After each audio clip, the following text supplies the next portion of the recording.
From a distant planet, an amoeba grew tired of being a corporate employee, and decided to escape to Earth, finally stepping away from the grind. He just wanted to retire, but his strange behavior confused everyone around him. He went through hell but became a true legend. Will he be able to keep his secret and finally rest? Or will he have to face the consequences of his actions here on Earth? What will be the fate of a magical amoeba here on Earth? We will have to find out. The story begins at a press conference where reporters demanded answers. They asked if it was true that he had cleared an A-rank dungeon by himself. Rumors surfaced that he had defeated an S-rank hunter during the incident. Was he hiding his awakening level all this time? The protagonist looked at them in silence, and thought it was just a coincidence. It wasn't about the skills that the gathered people were discussing. He was there thanks to a bit of luck and charm. The reporter shouted what his plans were for the upcoming cases. The protagonist thought about what a Greek gift really was. He retorted that if he had plans, this wouldn't have happened. He wondered what would happen if they discovered he was just a rank F hunter. The supposedly defeated S-rank hunter would want to destroy him. It was unlikely that the elite ranker would leave him alone after the incident.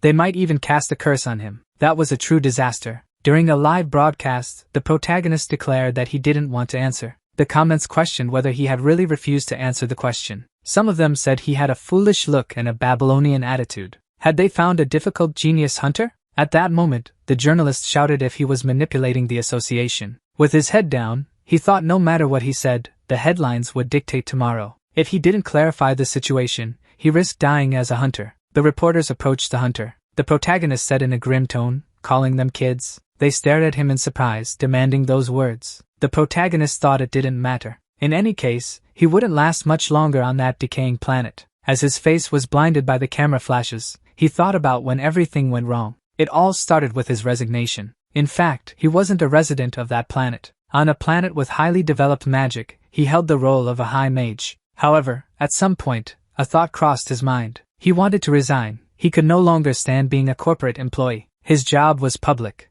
so even hard work wasn't well compensated. 640 days of work per year without vacations or days off. Overtime became the norm over time. He couldn't remember the last time he left work on time. But thinking about it, the only problem was how to resign. He was tasked with an important role from which one couldn't simply walk away. High-ranking creatures are limited in their ability to escape work. His brain would take a shock if he tried to use teleportation magic. Even if he managed to leave his workplace, it was impossible to hide. The protagonist had a thought: why not get rid of them? He couldn't harm his own race or himself. Going on the run was out of the question. However, during yet another brainstorming session, he had an idea. Magic only limits his body but doesn't affect his soul. So perhaps the soul could escape, right? The protagonist lived with this idea for 10 years. After many trials and errors, a unique spell would work. He would be able to separate his soul and settle on a remote planet. The protagonist used magic and thought it was a success. He truly managed to be a real genius. He bid farewell to his damn job. He wished those idiots would figure out how to manage the planet without him. He opened his eyes and looked at his hand in surprise. The protagonist thought it looked like an elongated protein mass.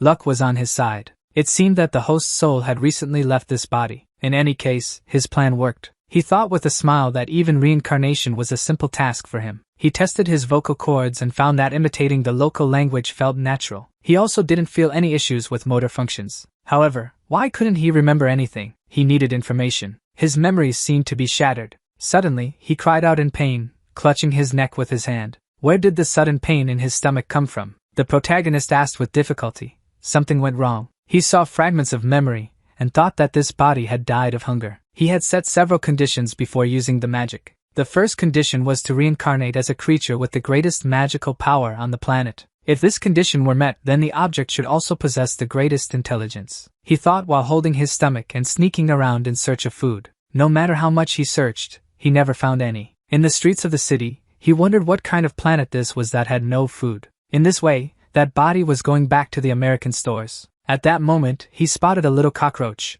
and it didn't have 7 layers of frills. He grabbed an insect and said with his mouth open that he was grateful for the food. Suddenly, the protagonist noticed the boy and thought he was a creature of his kind. He seemed to be a young specimen and had something in his mouth. The protagonist threw the insect away and said it was clearly food. It looked very appetizing, and with his face changing, he wondered if he should take it by force. He decided to follow him, and ironically, a sign appeared reporting suspicious activity. The boy turned around and thought that this was a very suspicious man. He decided to run away from him, and the protagonist shouted while running that he should wait for him. In an alley of the city, He looked around and thought he had escaped. The protagonist saw pots with plants and asked what they were. He realized they were not edible plants. It's still better than stealing someone else's food. He was about to eat when he heard a noise coming from the alley. The protagonist averted his confused gaze, and the sound grew louder. That was definitely a scream. He better check what happened there. The boy looked up in great fear. While his legs trembled, what was in front of him was a monster. The monster advanced towards him, and the student screamed and began to run from that being.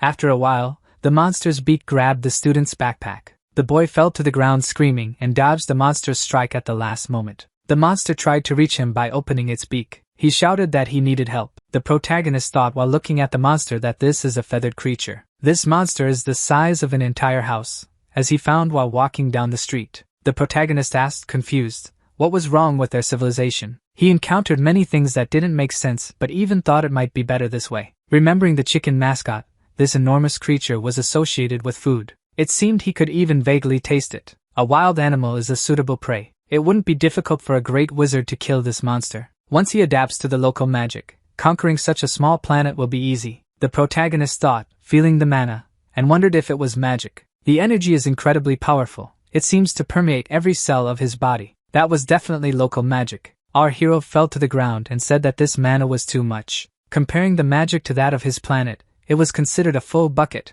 while here it was a pool. The protagonist shouted, holding his head with his hand, this is his dazzling future. With so much magic, nothing is impossible for him. The boy shouted that he was asking for help. The protagonist thought about how he could ask for help if he wasn't the tough guy of magic. He said he would help him on one condition. He wanted what the boy had in his hand. He asked, surprised, if he was serious. The monster behind him began to free itself from the wire trap. He screamed in fear that he agreed to give it to him. The protagonist said he should stay behind him. He thought that since he was from the magical elite responsible for the planet's defense, he would finish it off quickly. He extended his hands and concentrated all his power, but nothing happened. He commented that this was strange and that maybe he was just anxious about his first day. He tried to cast an explosion spell, but not even the powder appeared. Then he tried to cast a water-type magic, but not even a drizzle occurred. He tried other types of spells, but none worked. He looked at his hand, frozen, wondering why his magic wasn't working. The protagonist ran from the monster in panic and shouted that he needed help. Then on the road,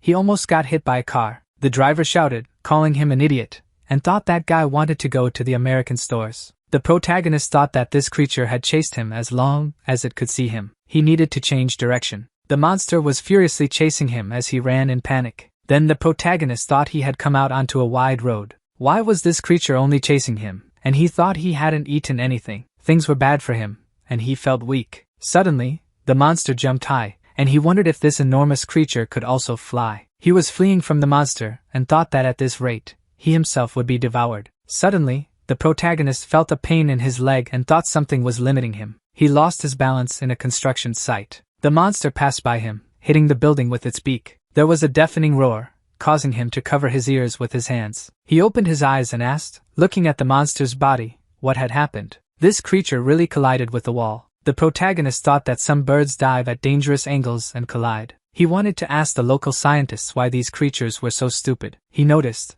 as his stomach growled, that now was not the time for that. He thought, touching the monster with his hand, whether it was edible. Then the amino acid structure must be suitable for eating. Xian Wuyun, the hunter, asked in shock how this happened. She looked at him with a look of total surprise. Then Wuyun remembered how the boy screamed while the police officer ran beside him, saying they needed to get there faster. The monster was chasing a man. They needed to hurry, she asked. It was last seen here. The police officer confirmed that it was. Wuyun declared that they should not approach. She thought it was a rookie killer, a bird monster that lived near the sand gate. Originally, she thought it was a monster that could be defeated with a normal weapon. At some point, the classification of the rookie killer was raised to C due to its speed. Wu gritted her teeth and thought that hunters wouldn't even have time to react to the attack. She needed to act quickly to avoid casualties. Then she thought she couldn't believe her eyes. There was a person there who left her speechless. She wondered if it was really possible. Surprise. The police officer shouted to Wu what was wrong. The boy shouted to him that he had brought the police.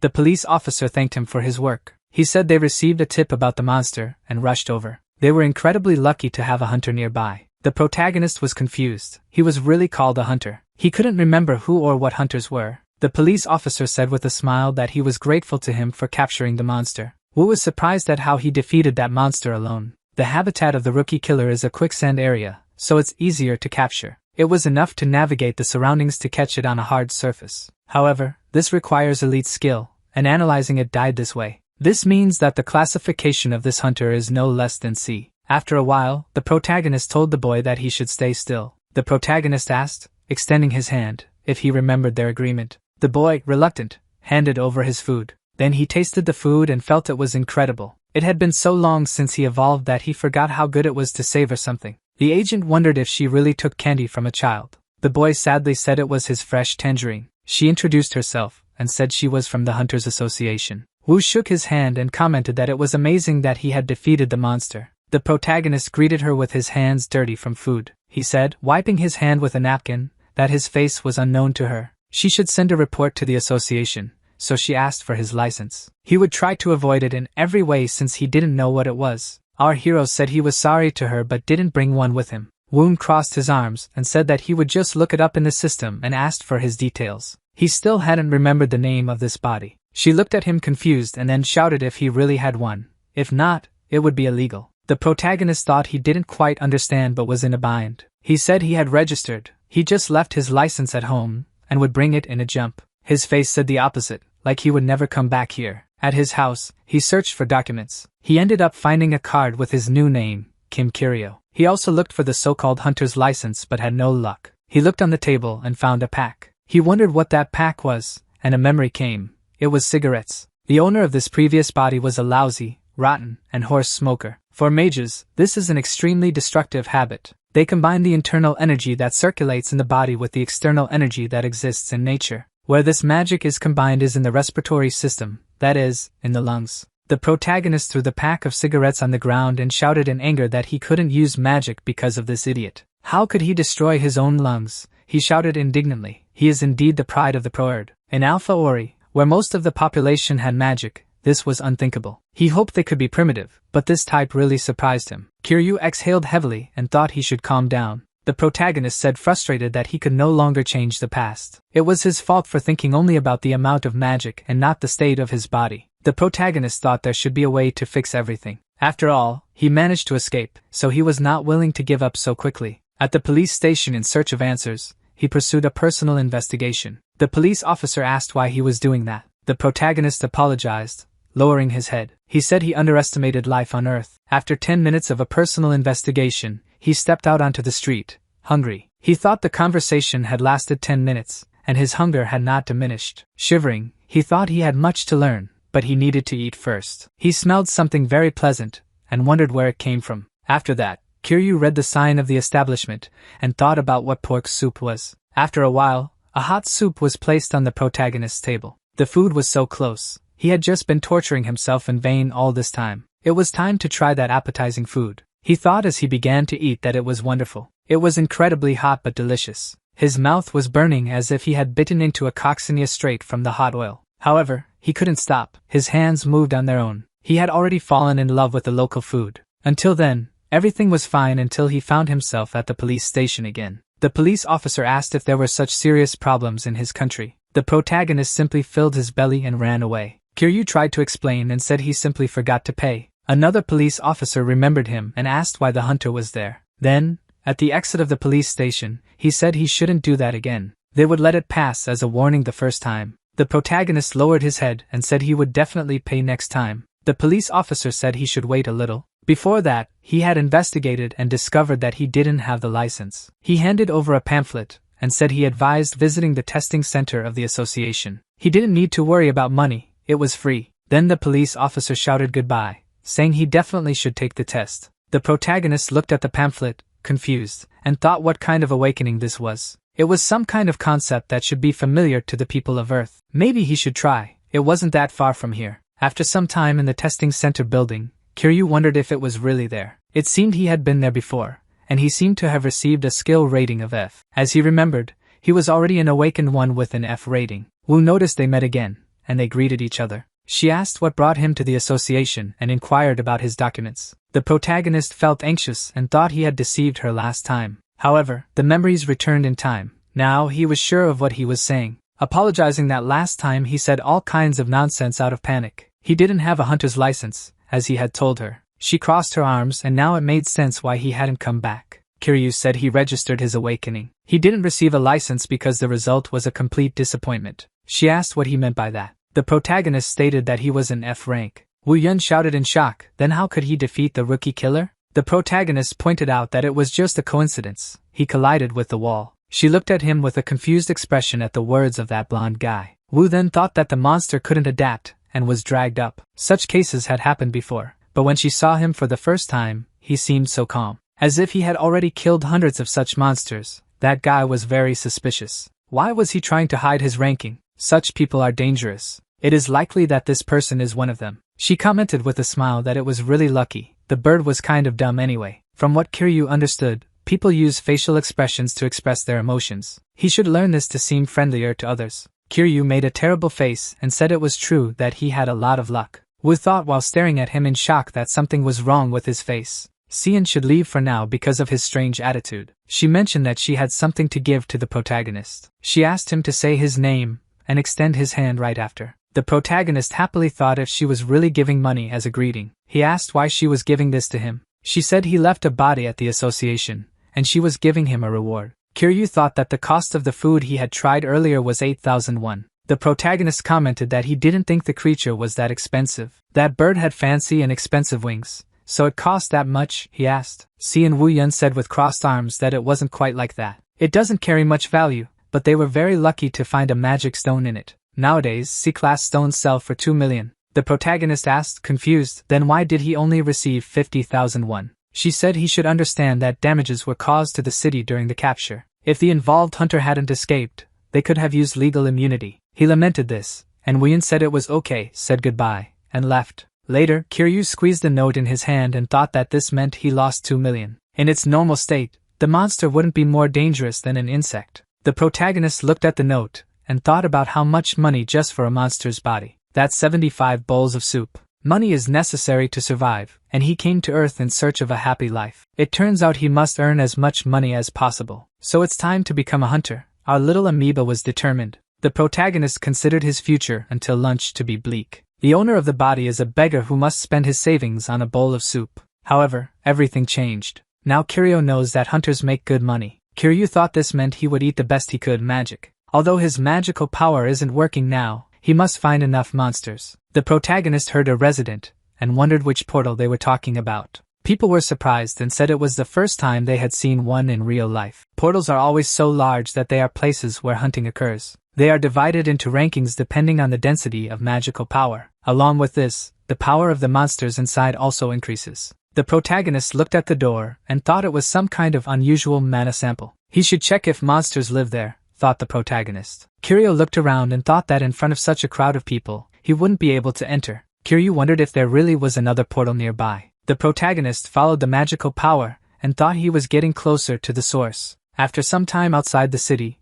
the protagonist thought this was another door. After Kiryu tiredly said he thought he would die before he could level up. He spotted police tape and asked what that was. The crowd had a strange aesthetic. The protagonist asked, approaching the door, why they were decorating the plants with ribbons. Just before that, at the entrance of the door, Yun reported on the phone that they were already at the door. The manager asked if there were civilians at the location where he was. He noted that there was no one. The tape was also in place. The manager stated that these mutations would soon drive him crazy, and he lost count of how many times the rankings changed this month. Yun Xian said there was no need to worry, and that his team would immediately start an investigation. He immediately hung up the phone and told his allies it was time for them to enter. Yun Xian then said that the caves smelled terribly in the middle of summer. He looked at the device in his hand and saw that the magical density was at level D. Coleman noted that they were already used to this. When something happens, the ranking of the door jumps 2 levels. The team needs to resolve this quickly and then go have a drink. Yun Xian asked, looking around,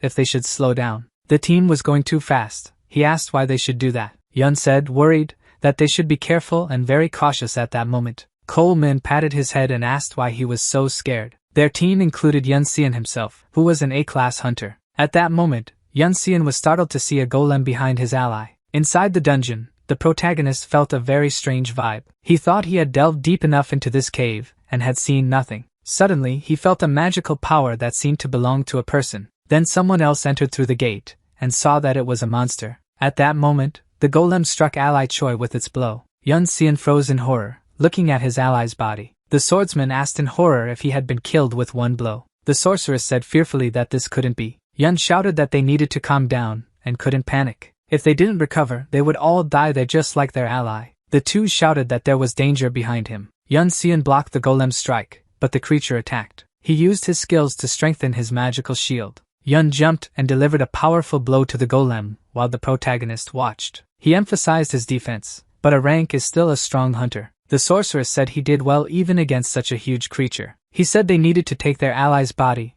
and then they would return. Suddenly, the golem rose and grabbed Yun with its stone hand, then pinned him to the ground. The golem tested the hunter's body in every possible way, and then threw him aside. The swordsman shouted his name, and the creature attacked, but he blocked its strike with his sword. In the next moment, he was surprised to think that his sword had broken. The golem hit him with all its strength, sending him flying against the opposite wall of the cave. The sorceress looked horrified at her ally, who showed no signs of life. The enormous stone creature was in front of her. The sorceress screamed in fear as the golem was about to attack. Yun Xian protected her with his shield, trying to hold back his opponent. He ordered her to use binding magic now, or they wouldn't get out of there. He shouted for her to hurry and cast the spell quickly. Yun Xian turned and saw the sorceress running away. He was pleading for her not to flee at that moment. At that instant, the golem knocked him down with its strike. Before losing consciousness, he thought that betrayal had caused an emptiness. He saw his whole life flash before his eyes, like the day he gained the A ability. How he had been bombarded with invitations from great guilds. He met good people, formed a team, and achieved good results.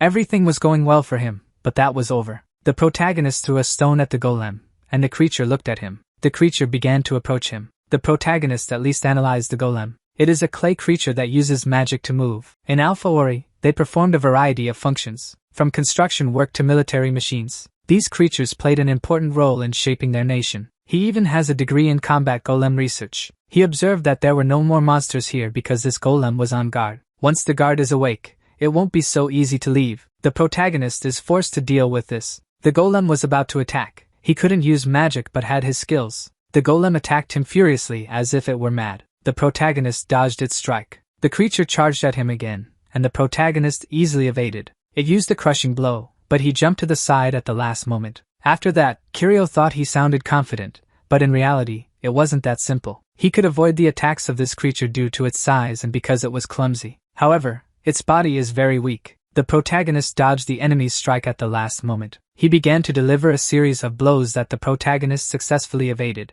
The creature hit the ground hard, and its hand got stuck. He thought this was exactly what he expected. Golems are easy to stop. The enormous stone in its hand is a sensor to recognize magical power. Just send an emergency stop command to the sensor. In terms of safety, only the owner or creator of the golem can do this. Kiryu used magic and thought that since it was very old, he could easily dismantle it. Fallen on the ground while climbing this creature, he hadn't completely shut it down. To shut it down, one must reach the core on its back, and the core needs to be removed. He didn't want to do this without tools but opened the back panel and ripped out its core. Yun tried to get up and remembered when his mother asked if he understood the risks. At that moment, he smiled and told her not to worry about him. It may not look so cool on the outside, but he is an A-level hunter. His mother said that this doesn't account for the dangers hunters face. The woman wants to respect his choice but is still worried. Yun Xian took his mother's hands and declared that he would become a famous hunter. He promised that he would definitely succeed. She needed to believe in him at least this time and left. His mother smiled and said he should be careful at work. He opened his eyes and looked at the defeated golem, surprised by the scene. How could a human be here? Could he be the one who defeated the golem? He threw the golem's core on the ground, and Yun Xian thought he was approaching it. The hunter still couldn't move normally. The protagonist stood by his side and asked, extending his hand if he needed help. After a while in a multi-story building, a sensationalist article about the incident at the gate was posted. A man asked why they had written such a headline. Yun Sung commented that the article had nothing to do with the subject. Meanwhile, the frustrated manager questioned him about the incident. Knowing that someone else had defeated the golem was disappointing. Yun was shocked by his words. He continued to question whether he was stronger than someone who could not be unknown. No one recognized him. Even by description, he could be an unregistered hunter. Fortunately, the focus was on the monster. Otherwise, there would have been consequences. Yun interrupted, shouting and not allowing him to finish. He said it was for his own good, as that could harm his career. If an A-rank hunter showed weakness, he would immediately become a target. He questioned why he hadn't said that he had defeated the golem, and Yun stopped. Yun Xian said, apologizing, that it was more important to remain honest. It was the best way to thank that hunter. The one who helped him didn't seem like someone involved in anything illegal, he said suspiciously. Otherwise, that hunter wouldn't have left him alive, and he wanted to return the favor. The director said he understood, adjusting his glasses. If he insisted so much, then he could leave, and he left. He adjusted himself in his chair and thought about the situation. If there was a strong hunter, then he would like to meet him at least once. In the protagonist's room, he looked at the phone and wondered what that was. Kiryu thought that people on Earth were amazing. He had accidentally unlocked his phone the night before and hadn't put it down until dawn. He asked if the information was freely available and felt like he was in heaven. Thanks to that Samsung Pocket, he had a lot of information. First, the gate he was at was not private property. Second, each gate has a level compatible with the entry. There should be management at the entrance for security reasons. Korea was a country that controlled this, so even entering the gate required permission.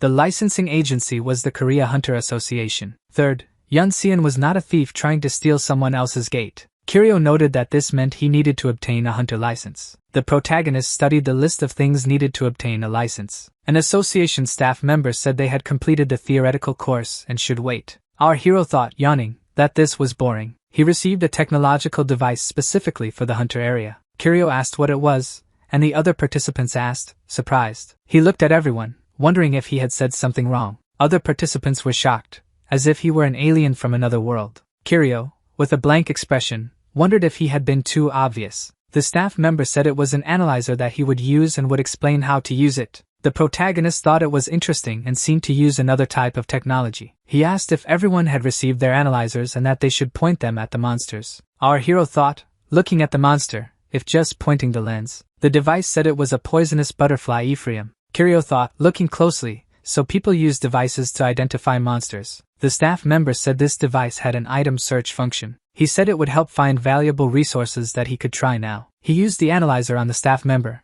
and the device reported that nothing was detected. The protagonist thought that the device didn't work on people. Kiryu then used it on a nearby plant, which reported that it was a simple fruit. The protagonist thought he now understood how the item analysis function worked. Kiryu was perplexed, asking why this happened. It should analyze valuable resources, being able to detect only objects with mana. This means that the value of any resource is determined solely by that parameter. This is a simple method, although this device doesn't seem to have much accuracy. There are many valuable resources around that do not contain mana. The soil is a prime example in that situation. At first glance, it seems unimportant, but it is a rare substance for absorbing mana. Apparently, no one here knows about this magic, although that is strange. Here, where magical research is underdeveloped, this fact cannot be ignored. Why are the people unaware of this? He asked, placing his hand on his chin. He felt a light bulb go off in his head. Could this be the reason? He turned to the staff member and asked if he could answer a question. He asked if he could say when wizards began to appear in Korea. He said it was 7 years ago, and the opening of the dungeons was a shock to everyone. That was when the awakened began to appear all over the world. The protagonist thought if he was serious. Only 7 years had passed. Why was it such a short time? He said. Alpha Ori has a history of magic that dates back over 60,000 years. Now everything had become clear to him. All this time he had been surrounded by humans who knew nothing. That's why all their electronics only work on electricity and struggle with the internet. He looked at the device and thought that this planet is lagging behind in magical research. They compensated for this with technology that does not match the level of knowledge. He would never have believed that evolution could take such a strange turn. Kiryu thought as he picked up the soil in his hand. In any case, he could use an absorber that no one knows about. They went to a quieter place. The hunter wanted to repay and asked if there was any way to do so. He had been feeling restless about his disappearance since he saved his life. Kiryu thought he was just running away to avoid being caught by the police, but it would be a waste to refuse the help of an A rank. He took out his phone and told him he had an idea, which made the guy very happy. He pointed to a spot on the map and asked if he could go to the gate with him,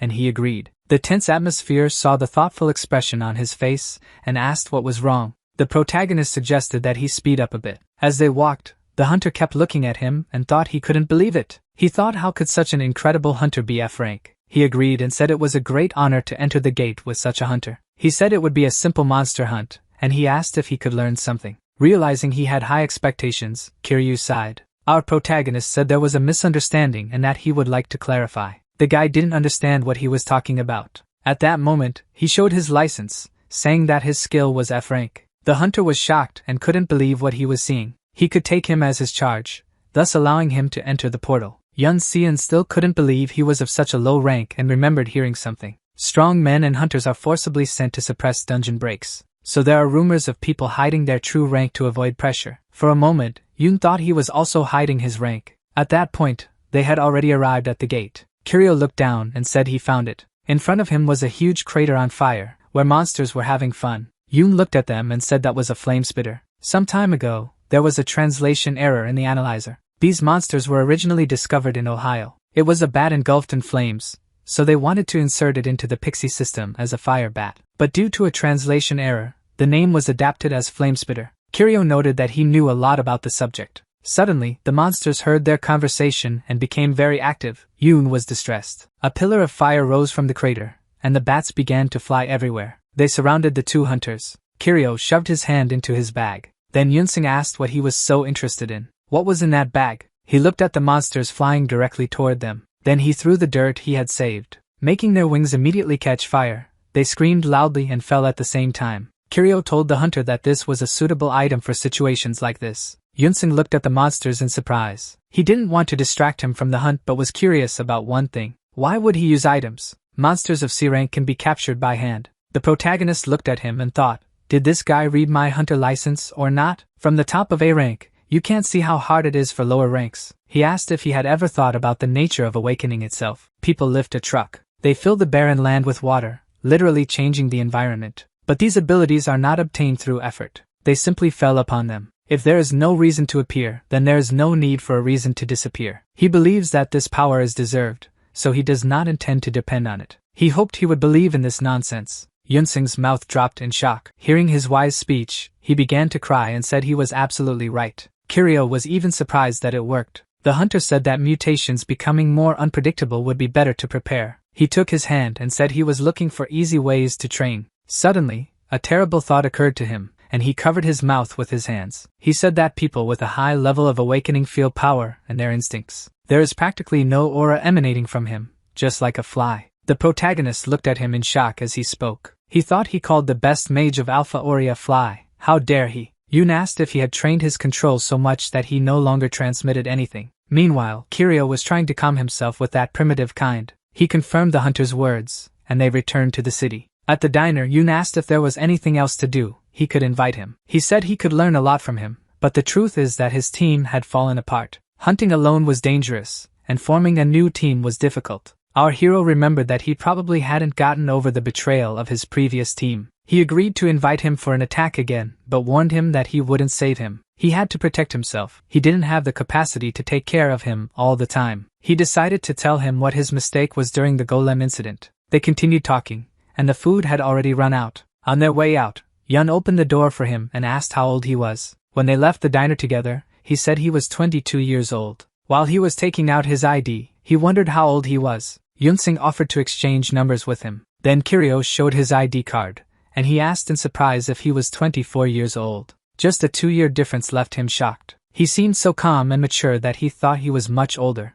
His question made him think about his stay in this world. He had no memories of his studies. There were no contacts on the phone. Who was the owner of this body, and what was his life like? That same night, a hunter was relaxing at home. He was sitting on the couch watching TV, which was currently showing the news. The Hunter Association said it couldn't explain the increase in cases. Even high-level evaluators couldn't determine the cause of this phenomenon. For this reason, citizens' concerns are starting to grow. Time passed yesterday. While eating, Kiryu received a call from Yoon asking him to see something cool. He had a priority pass for the new gate. The protagonist was happy, although he didn't show it. In Korea, the new gate is only open for the research team, and today is the day of the opening for the public, which even had a rumor of a new plant. Who knows, maybe it's the key to restoring his magic. He could be close to the entrance, so he would just take a look and leave. They stopped nearby and saw the portal. He noticed there were many people. Yoon explained that they were more spectators while a group of people headed towards them. Suddenly, a loud sound was heard from a red sports car. Our hero looked in the direction of the noise. A luxurious red sports car stopped near them. A hunter named Kang Chang-ho got out,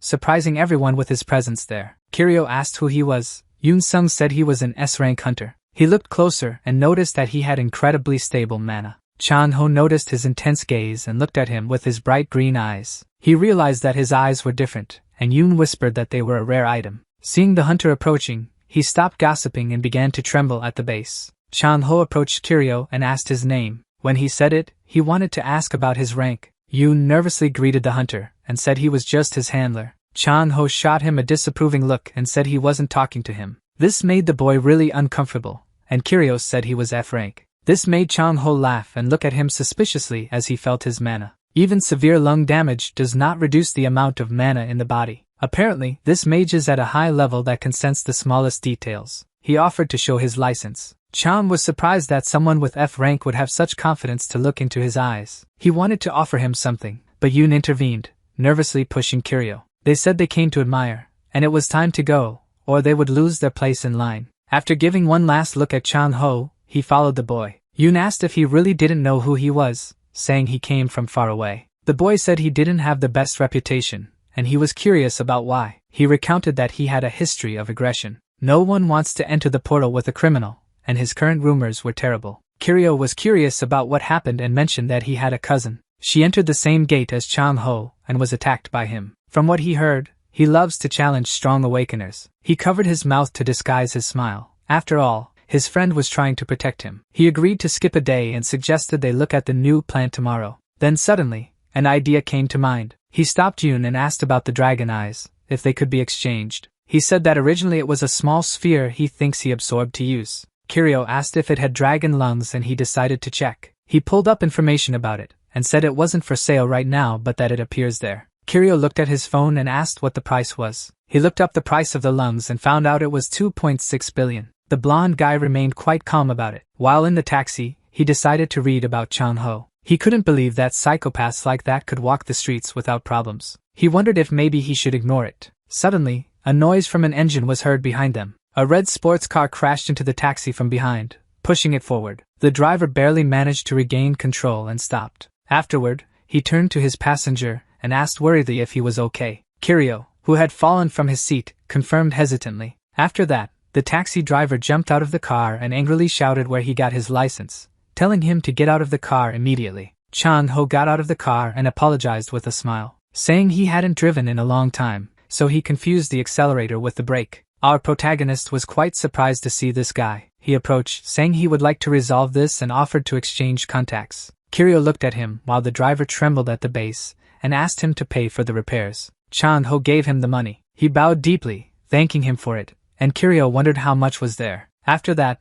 the hunter handed over his phone and asked him to note down his contact. Our protagonist didn't understand what he was trying to say. Is this how Earthlings resolve issues with accidents? If he just needed his number, then he didn't mind. He noted his number in his phone and looked more closely at him. Chang-ho, the only son of a magnate, was born with a silver spoon and became a hunter. He once had a criminal record for assault even before his awakening. Everyone thought that with so much money he would find a good lawyer and avoid prison. But in the end, he ended up behind bars. There were many accounts testifying that he assaulted other people. But the biggest scandal was that his parents died during a dungeon break. He sold all the shares of his company right after that incident. People started spreading rumors because they didn't know when his awakening was. Some believed he killed his own parents for money, but it was never proven. Chan said it was strange for someone like him to waste time working as a manager. He went back to his car and sat down, saying he could offer a better job. He looked directly into his eyes and asked if he was interested. Although he didn't show interest, he said he didn't mind hearing him out. Chang-ho offered him a job where he would receive 80% of the profits and items from the gate. Kiryu was surprised and thought, what kind of absurd conditions are these? Is he serious?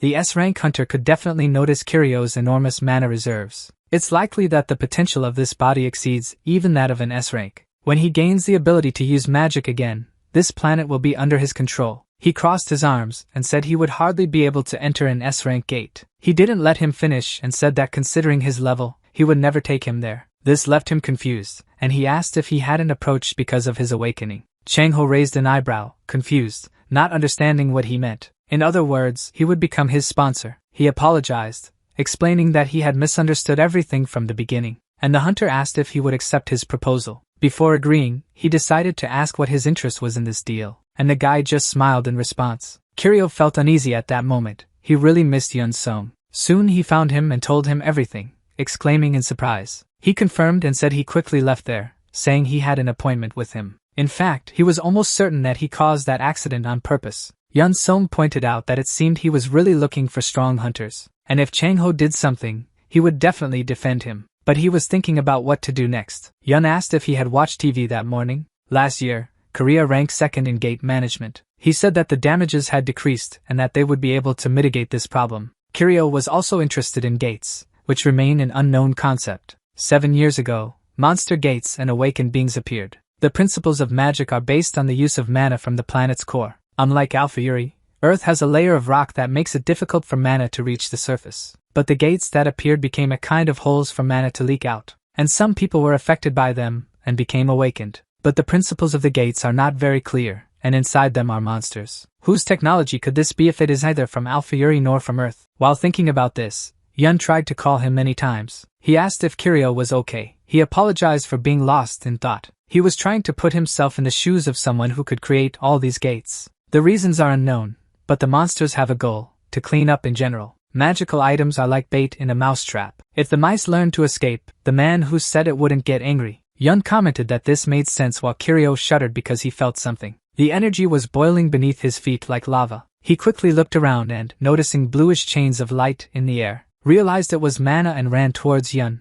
pushing him away from himself. Watching the growing flashes, the boy became worried. A huge column of mana shot up into the sky, and Kiryu was sucked in. Soon he woke up, but in a different place. In front of him was a long white corridor, and he quickly looked around, wondering if this was a gate. He imagined that encountering a strong monster in a place like this would be equivalent to death. He needed to get out of here. But how would he escape with a body that couldn't even use simple magic? Walking further, he came across massive doors and a stone plaque with something written on it. Suddenly, footsteps were heard from both sides. He turned to see Changho and an unknown hunter. Both walked to the center of the room. Chan greeted the second hunter, who was Zhang Heizong, back from a trip. Kiryu thought they didn't seem like close friends and asked if they knew each other. The two hunters looked at him, confused. Changho asked if he didn't know him. He replied in his mind that he didn't. Changho mockingly said he should post more stories like Virginia. He told Kiryu that he was an S-rank hunter and also one of the best in Korea. He didn't expect him to be such an important person. He said that everyone generally calls him a national hero, but he wouldn't say anything more. He introduced them, and Kiryu, noticing his gaze, wondered why he was looking. Heizong asked if everyone was suddenly sucked in here. Both nodded, and he pressed the button on his bracelet. Calling up the system window, Kiryu looked and thought it was an elegant analyzer. The bracelet showed him information about where they were, in an EX gate. Kiryu remembered that he once read about this rank and decided to search for information online. But his phone wasn't working. Changho checked his phone, and it didn't work either. If they didn't get out of there, the phone would die. Heizong noticed there was something written on the slab. A symbol of true faith would be the key. Since they could only pass through this door in front of them, they began to work. Heizong pressed against the door with both hands but couldn't open it. Heizong asked for Changho's help, who reluctantly agreed. Then he approached him, and Heizong's hand caught fire, and the flames spread. Changho, in turn, used his abilities and covered the door with all his strength. Kiryu was very surprised. S-rank mages are truly on another level. These are people endowed with exceptional talent and monstrous abilities. However, nothing changed. Their efforts were in vain. Changho sighed and pointed out that brute force wouldn't help here. Kiryu turned and looked at the lion statue and said they had another option. The hunters approached it, and Changho, looking at the lion's mouth, turned to the guys with a smile and said, "How about putting your hand inside the mouth?" They remained silent. Kiryu thought they would be stuck. Since they were sucked in here, they had no supplies with them, meaning they were trapped. Unexpectedly for him, Heizong put his hand in the lion's mouth, and a roaring sound echoed in the room. The stone door opened. They were about to move forward, but Kiryu noticed Heizong looking at his hand with concern and asked if something was wrong. He showed the marks left by the teeth and said he had drunk his tomato juice. He even tried to pull his hand out due to the unexpected pain, but the statue held on tight. For a moment, he even thought about cutting it off. Changho did not react to this and suggested they move quickly. Kiryu, looking at him, realized he had a bad feeling. They walked down the white corridor and saw they were back in the same room. Changho made an unsatisfied expression. There was also a lion statue in the room. Heizong pushed him with his shoulder, moving forward, and shoved his hand into his mouth. The doors opened, but they found themselves in the same room again.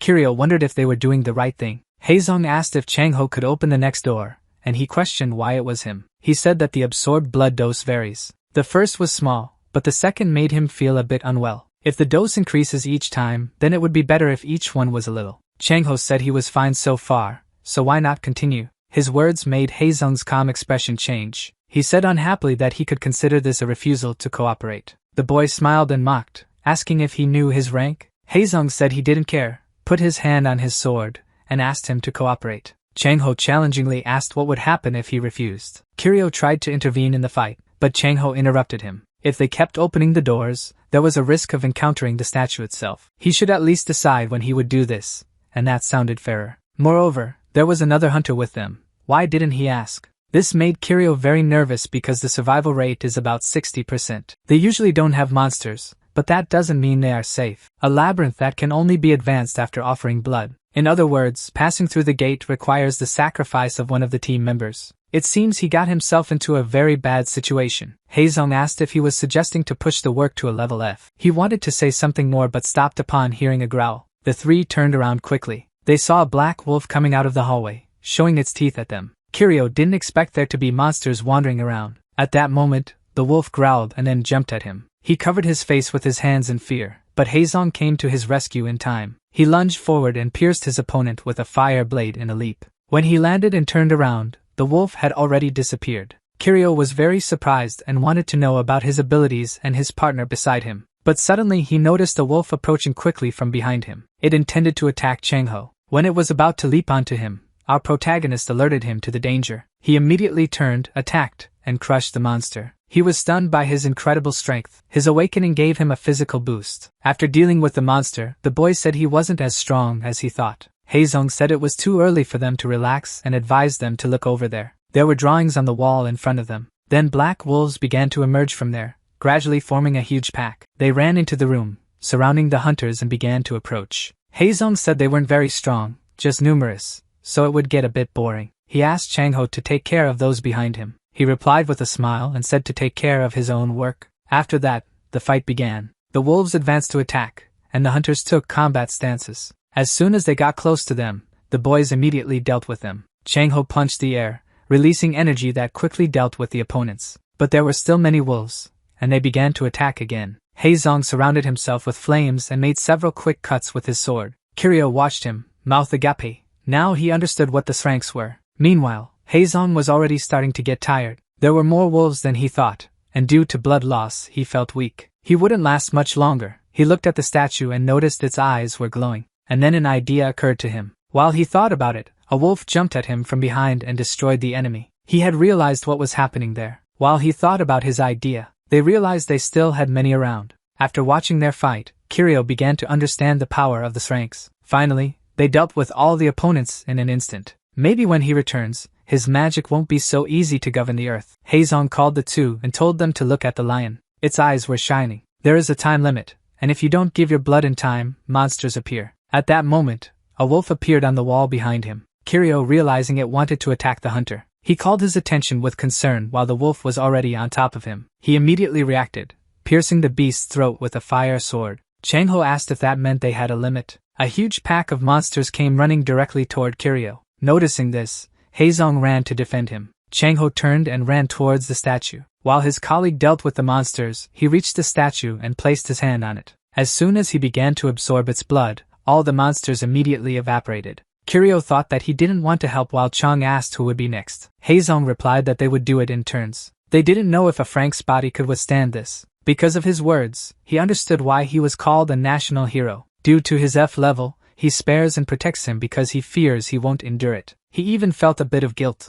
They walked to the next room, but Haezong was visibly weak. His breathing was heavy, and cold sweat was running down his body. When he held his head, Kiryu asked worriedly if he was okay. He said he was fine and that they were almost at the exit. Kiryu noticed worriedly that his face was even paler. Fortunately, it was Chang-ho's turn. Just when he thought that, Chang-ho suggested they stop for a minute. They had no guarantee that the exit would be behind those doors, so why not backtrack and search more? Haezong exclaimed with discontent that he thought he was stalling. The standard scenario for the EX gate is to meet all the conditions, and he knows that. He shouted if he was planning to attack him during the battle like he did with Choi Jin. He remained silent, and the boy ordered him to stop stalling and open the doors. Chang said he would open the door and that he needed to relax a bit because he was too tense. He said he was misunderstanding everything. What happened to her was an accident. He is not a psychopath who blindly attacks his companions. He placed his hand on the statue and said he knew it was hard to trust him. With his arm on the statue, he asked him to think and that he would do it for someone else. Kiryu noticed that he seemed more reasonable than he thought. Could it be that Fofocalizando got the gossip wrong? He wondered. Chang-ho felt uneasy with so much tomato juice that came out and tried to pull his hand away. As soon as he did that, Haezong asked worriedly if he was okay. He said not to worry about it, he had brought healing potions. Haezong said to continue. If there was no other way, they would have to find another way. Watching the hunter pull a potion from his bag, he thought they should support him. His thoughts silenced when he saw Changho smashing the potion on his head. He immediately passed out and fell to the ground. Changho was surprised to see that it worked even on an S rank. Our hero looked at him in shock and asked what the hell he was doing. The crazy one asked if he had ever heard of the Iron Maiden Gate. You can only save yourself after sacrificing a hunter. Kiryu was shocked to realize that he wanted to sacrifice Haezong. Changho wouldn't want to bet his life on such low survival expectations. He picked up Haezong and threw his arm over his shoulder, and Kiryu thought there was logic in his words. They would need a scapegoat. If they were to sacrifice someone, it would be better to plan for an S rank. But why choose an S rank and not him? Something wasn't right. Changho wanted to place Haezong's hand in the lion's mouth, but our hero intervened. The hunter smiled and asked if he had gained confidence. He let him just stay quiet. He would do it right and get out of here alive. Realizing he couldn't argue, he began to think about how to save Haezong. Changho said this test would end soon. The enormous doors opened, and a beam of blue light came from inside. In front of them was a room with a statue of a woman and an open passage. They were surprised by the scene and the exit clearly in front of them. Changho, not believing his eyes, said that this couldn't be. The hero walked towards the statue while Changho was sure he needed a victim. He knocked out Haezong because if he woke up, he would be very unhappy, and he would have problems. Kiryu told him that the statue had a reward. Then he took the gold bracelet. This is a magical item. He told the hunter that he would need this when he apologized to Haezong. He asked if he should finish him off there while the protagonist was in disbelief. Changho sat him on the ground, saying that attacking the best hunter in the country wasn't that easy. He looked, saying that the body would disappear along with the dungeon. But what about the witnesses? He didn't think Kiryu had a reason to stay quiet about the murder. He nervously began to ask if he would drag him there too. He explained why he would do that instead of asking for a favor. He placed his hand on his shoulder and asked if he could take the blame for the situation. Changho has an unusual vision, but this is due to the dragon eyes. These eyes have many functions, one of them being the ability to measure the level of awakening. With such eyes, he could see any detail up to the moment he met Kiryu. He looked closely at him and wondered if there was something wrong with his eyes. Kiryu was exuding a strange energy, something he had never seen before. The amount wasn't very large, but perhaps this guy had obtained a skill. He approached him and asked his name and rank, thinking he was a liar. If he were an ordinary F rank, he would never be able to look him in the eyes. To ordinary people or low-level awakened ones, they were like enormous beasts. Even a simple trip to the market became a test for him. The fact that Hunter Kiryu was an F rank was absurd, so he decided to provoke him. Whether it was a sudden accident or an offer, his face never showed emotion. This indifference seemed extremely pleasant to him. At that moment, he asked him to say that he was the one who knocked out Haezong. He couldn't prove anything, even if he remembered something. All he needed to say was that there had been a conflict between the hunters. This made him wonder what would happen if he refused, and the guy told him he would take him to the depths then. He looked closely at him and thought that, to be honest, he could resolve all the problems right there. But he wondered what kind of abilities he was hiding. He would definitely react to such a stupid threat. But when Kiryu agreed so easily, he was very surprised. He confirmed this with confusion and wondered why he agreed so easily. There was no fear on his face. It didn't seem like he was scared of his threat. He was trying to avoid conflicts. As Kiryu understood everything, he suggested they leave that dungeon. Both headed for the exit, and he was happy to have survived there. They finally emerged, and Kiryu was immediately dazzled by the sunlight. In front of them, behind the fences, was a huge crowd of curious onlookers and reporters. They were very excited to finally see the hunter who came out of the third exit. The reporters asked him to look at the camera and began to ask various questions. One of them rushed forward, asking how many hunters were inside. He thought about it for a while and then looked, seeing so many gates. At that moment, Changho came out of another exit, carrying Haezong on his back. The reporters' attention immediately turned to them, especially to Haezong. Changho wasn't in a hurry to answer their questions. A girl from the association approached him to find out the circumstances. She had many questions, but the priority was to know what happened to Haezong. He looked at Kiryu and said that during the conflict, that guy knocked out Haezong. He looked at him and thought with displeasure that he was lying right after coming out. After that, the girl from the association pointed and exclaimed that this was absurd. How could a top ranker lose to a hunter she had never seen before? Kiryu was already happy that at least the association's team had common sense. He didn't like that very much and smiled maliciously, after which he shot a glance. His gaze made him feel uneasy. He realized he had no choice. He drew the attention of the association staff and declared that it was true. This news shocked everyone present, but he said he would apologize. The girl looked at him in shock and said that if he wasn't another S rank, then it was impossible. Chang-ho said she was wrong to accuse him. Suddenly, one of the reporters rushed forward intending to ask a question. They bombarded Kiryu with questions about whether he could really knock him out. Microphones were extended, and he replied that he was forced to do it. Haesung woke up, and the news he saw left him very irritated. Yun Song invites the protagonist to dinner. Although they had excluded the news, he had seen it and wanted to know the truth. Yun asks if he really knocked out John Haesung. The protagonist brings food to his mouth, preparing to respond. He says it was more or less what happened, and Yun is shocked. Yun asks about rank X, if he was okay in general. When he finishes speaking, the protagonist's phone rings. He answers the phone and feels the meal lose its taste, because the caller is none other than Haesung. He responds politely while gesturing for his friend to eat without him. He then steps away to take the call, leaving Yun sitting alone. Our hero wonders how to apologize. The purpose of Haesung's call is simple, to know what happened at that portal. The incident happened very quickly, and he only remembered flashes. He suspects it was Chang-ho who attacked him, but he's not sure. He only remembers the blow and a memory of the protagonist's cold eyes. Now he asks the protagonist to explain, and our hero starts to feel chills. He should simply confess that Chang-ho threatened him to take the blame. He was confused by all the news. Should he say that he was manipulated? Remembering that Haesung is called a national hero for being the greatest in exploring portals. What guarantees that this workaholic will protect him from Chang-ho? He takes responsibility and apologizes for what happened. He explains that he was worried he was trying too hard. As an apology, he will give him the reward from the dungeon. This simple statement makes Haesung's veins bulge. Haesung exclaims that he could have just talked to him and not left him unconscious. By becoming unconscious in a place that requires a sacrifice, he wouldn't have good intentions. John concludes that he knows Chang-ho and his intentions and asks if he is included in this. He asks if he is really an F-rank hunter, and Kiryu falls silent. Our hero tries to convince him that he had special circumstances, but John interrupts him. Finally, John looks out the window and says he will keep an eye on him. Without waiting for the protagonist to explain further, he hangs up the phone. John apologizes to his assistant, who has been waiting nearby for some time. She then hands over all the information he requested. She explained that the association had taken the news off the air. However, many people had already read it and were commenting on it. The assistant suggests that he ignore those comments.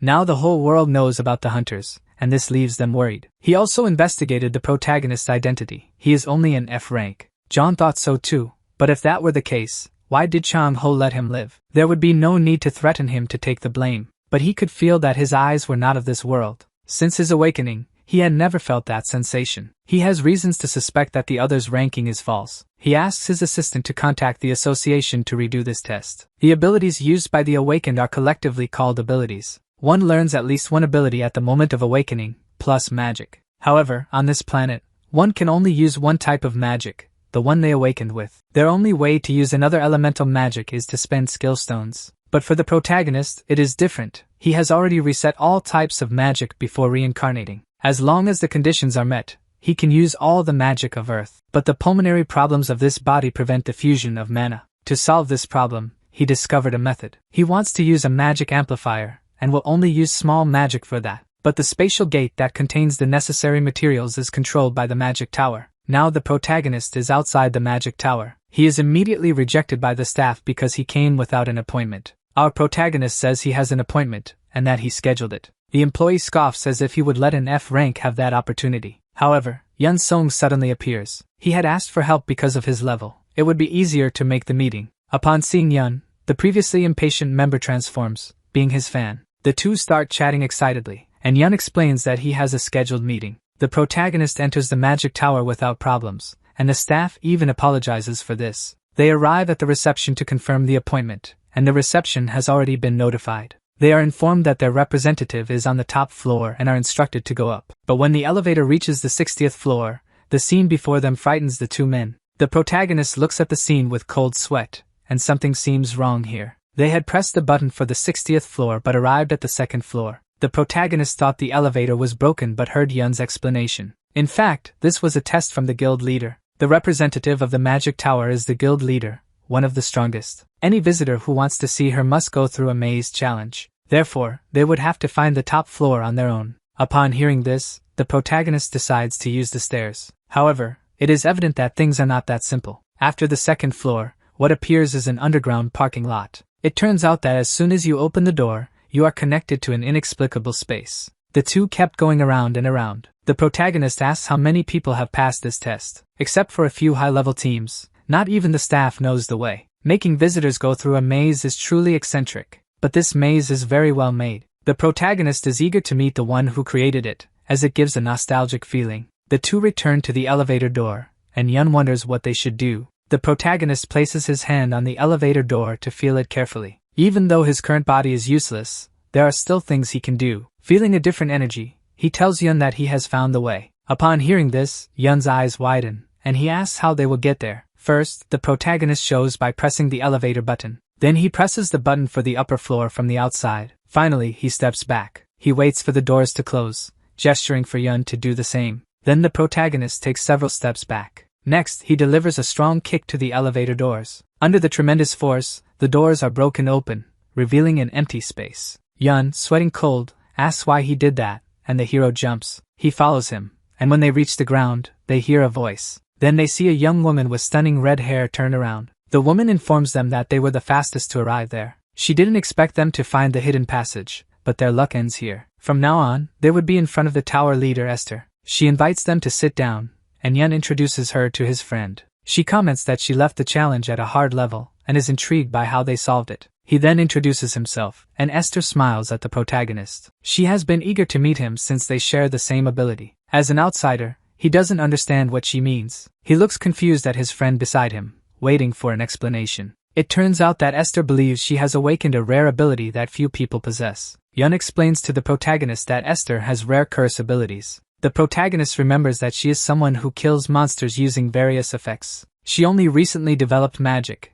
and few can use complex spells. Most are like John and Chang Ho, relying purely on brute strength. Even defensive and recovery types like Yun are rare. Users of special abilities like assessment and curses are uncommon. The protagonist bluffs and apologizes for not recognizing her. He is low profile and doesn't understand anything. Esther laughs and says that their hero must have been very busy with everything happening. But enough small talk. Yun said that you wanted to use the portal. The protagonist explains that Yun only made the nomination because his opposition was very low. Esther asks the protagonist what his rank is. Esther is a bit surprised by the F ranking, but she is not too shocked. Assessors are usually like that, although this value is low. Moreover, Esther is curious to know why the protagonist wanted to enter this portal. If he intends to collect materials from the tree, that would be bothersome. He promises that he will not touch the tree area, but even so, she cannot let him enter. After all, monopolizing a space portal requires substantial funding. She is not running a charity. If he really wanted access,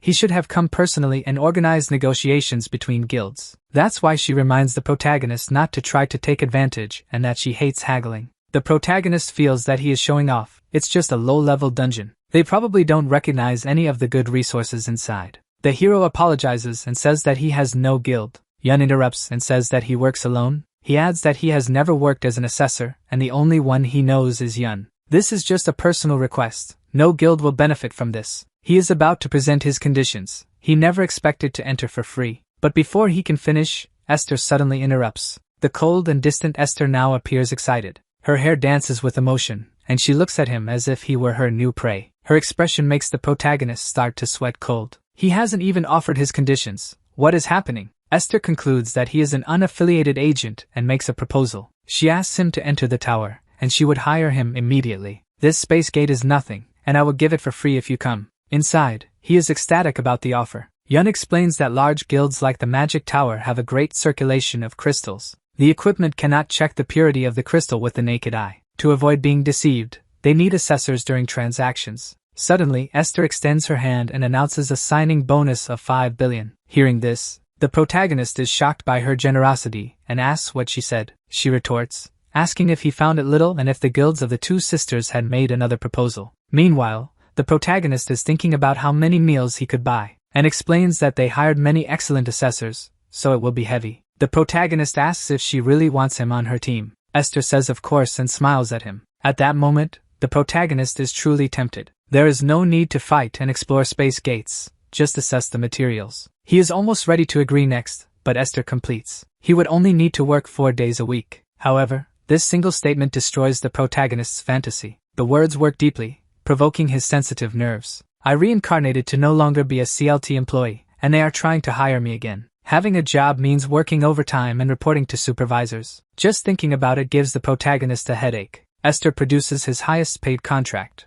Even the A-rank hunter is shocked, unaware that the protagonist has already lowered his head in disappointment. Then his low voice says, "I'm sorry, but forget this offer." Upon hearing this, Esther was stunned. "How much money do you want?" The protagonist explains that it's not about money. He simply does not want to join any guild. Esther looks directly into his eyes, confirming that this is his true intention. "Rejecting my offer means you will spend a large sum to enter the portal." The protagonist is certainly prepared and asks to make a deal with her. He has knowledge of a substance that can make buildings armored. It can even immunize against any ability and absorb mana. Not even monster attacks will knock him down as he moves toward the window. The protagonist believes this is more than enough as an entry fee. Bored with his talk, Esther says that if the substance works, it's a deal. The protagonist directly pulls out a bag of sand from his pocket. Only he knew where to find it, and could provide as much as she wanted. Yun remembered it was the same sand he used on the bats. However, using this as a condition seems unprofitable. In any case, it's better to gain a bit of goodwill,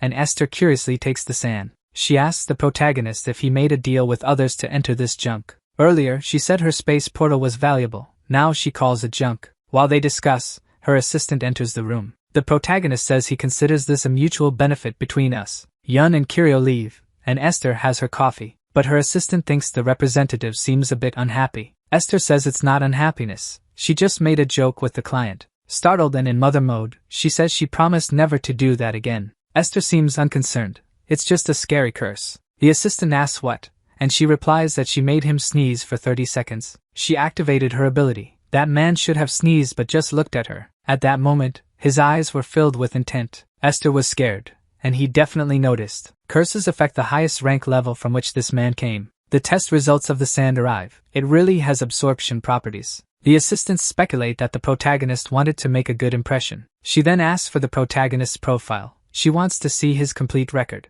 The protagonist is now hunched in a corner, continuously vomiting. He will forever remember this welcome coffee. Before, he had heard it was prepared for guests, so he drank it without suspicion. And he almost spat it out because it tasted exactly like industrial glue from Alpha Yuri. This drink is special for special guests, and he looked into Esther's eyes, while Esther mistook his gaze for an intent to kill. Little did she know that the protagonist's body is controlled by a cute amoeba. Unless someone's magic is more powerful, no one can take control from him. Even the curse of an S-rank hunter is no exception. Recovered, the protagonist buys mineral water to rinse his mouth. Yun asks about the item he passed to Esther. He didn't know such a substance could extinguish the bats and make buildings armored. He speculates that the protagonist doesn't like the association, but he rebuts. He has no feelings regarding the association. He explains that he just wanted to make a good impression on Esther. This simple statement surprised Yun a lot, who asks if Esther was his type. Yun asks our hero what he is trying to gain from this. The next day, Kiryu wakes up. He feels his body swollen. He looks to the side and checks if an artifact is drying. He entered Esther's space portal. The protagonist recalls that they were facing winged Zei monsters. Yun prepared to attack that horde. Thanks to the hunter,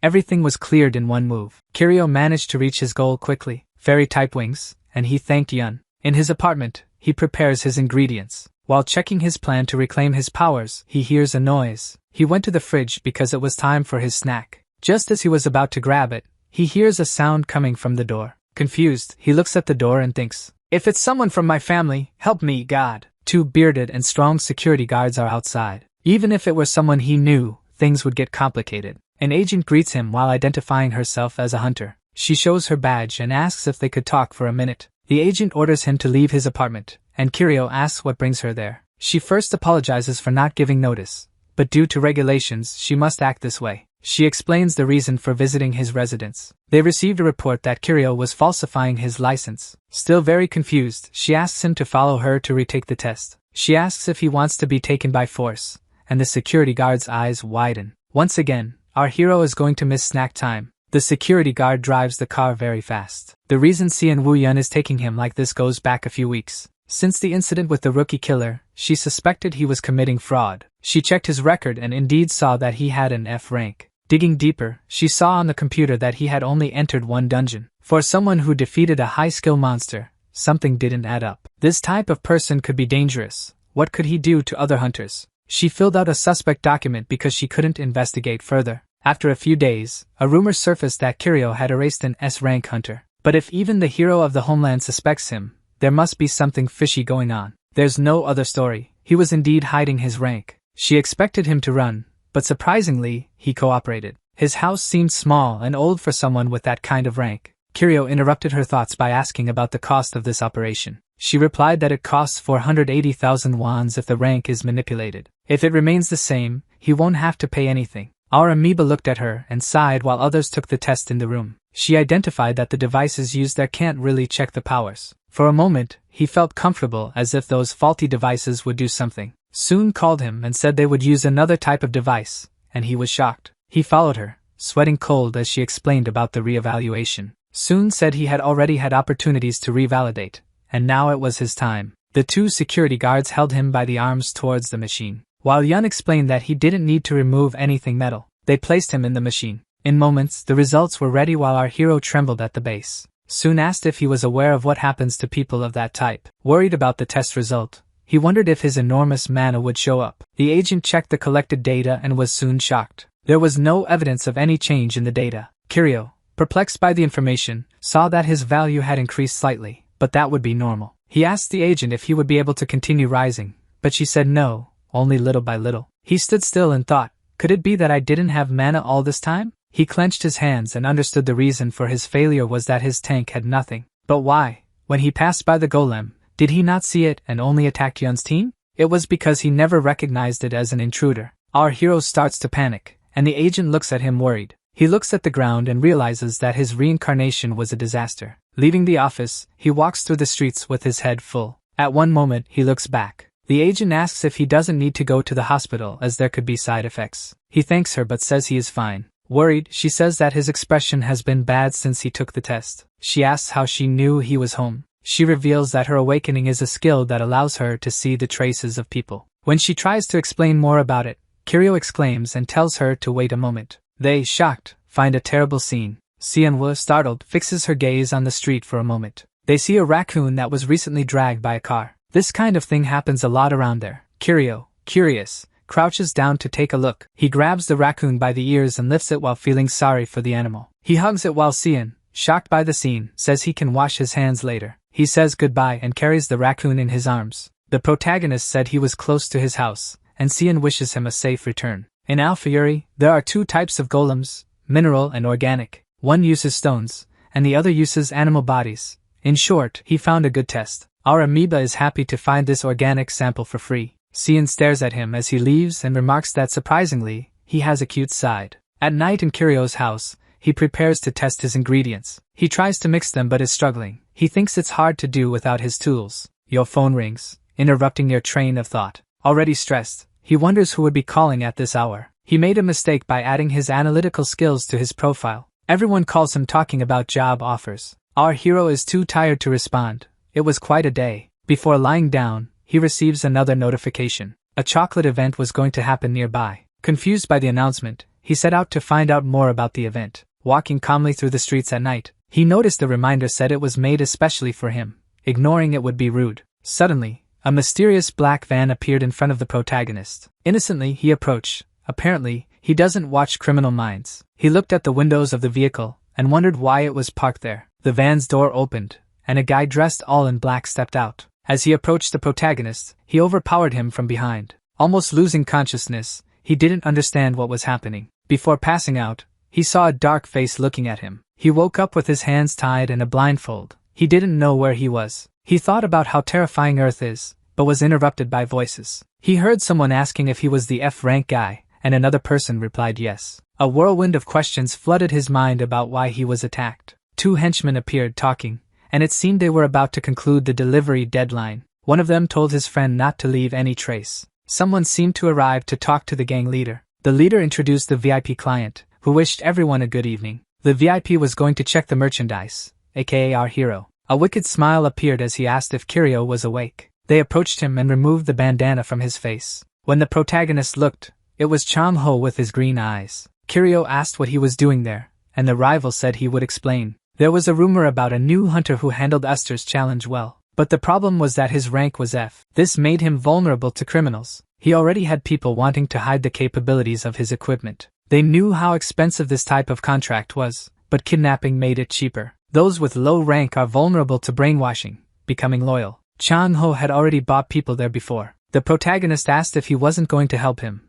and he simply walked away. As an order, he told them to take Kiryu upstairs. Shaking and sweating cold, he thought, "Why did I reincarnate?" 2 guys threw him to the ground with an impact. One of them noticed he was without a blindfold, but it didn't matter since he was going to be knocked out. Kiryu looked back, surprised. Alone, he wondered if there was any reason to leave him there. The protagonist felt something different. A floral and sweet odor spread through the environment as he looked to see where it was coming from. It could be a magical artifact that induces sleep, but it didn't matter. He needed to escape. It wouldn't work on a great mage like him. Our protagonist untied his shoelace and took one end with his teeth. He began to rub it against what he was tied to. He managed to create sparks and eventually freed himself. Even though he was immune to brainwashing, being sold was quite dangerous. He put his hand in his pocket searching for his phone but couldn't find it. He wondered what he could use to get out of there. He looked at the magical artifact and had an idea. 2 guards outside were calmly at their posts. Suddenly, they heard a loud noise. A yellow smoke along with a light hindered their vision.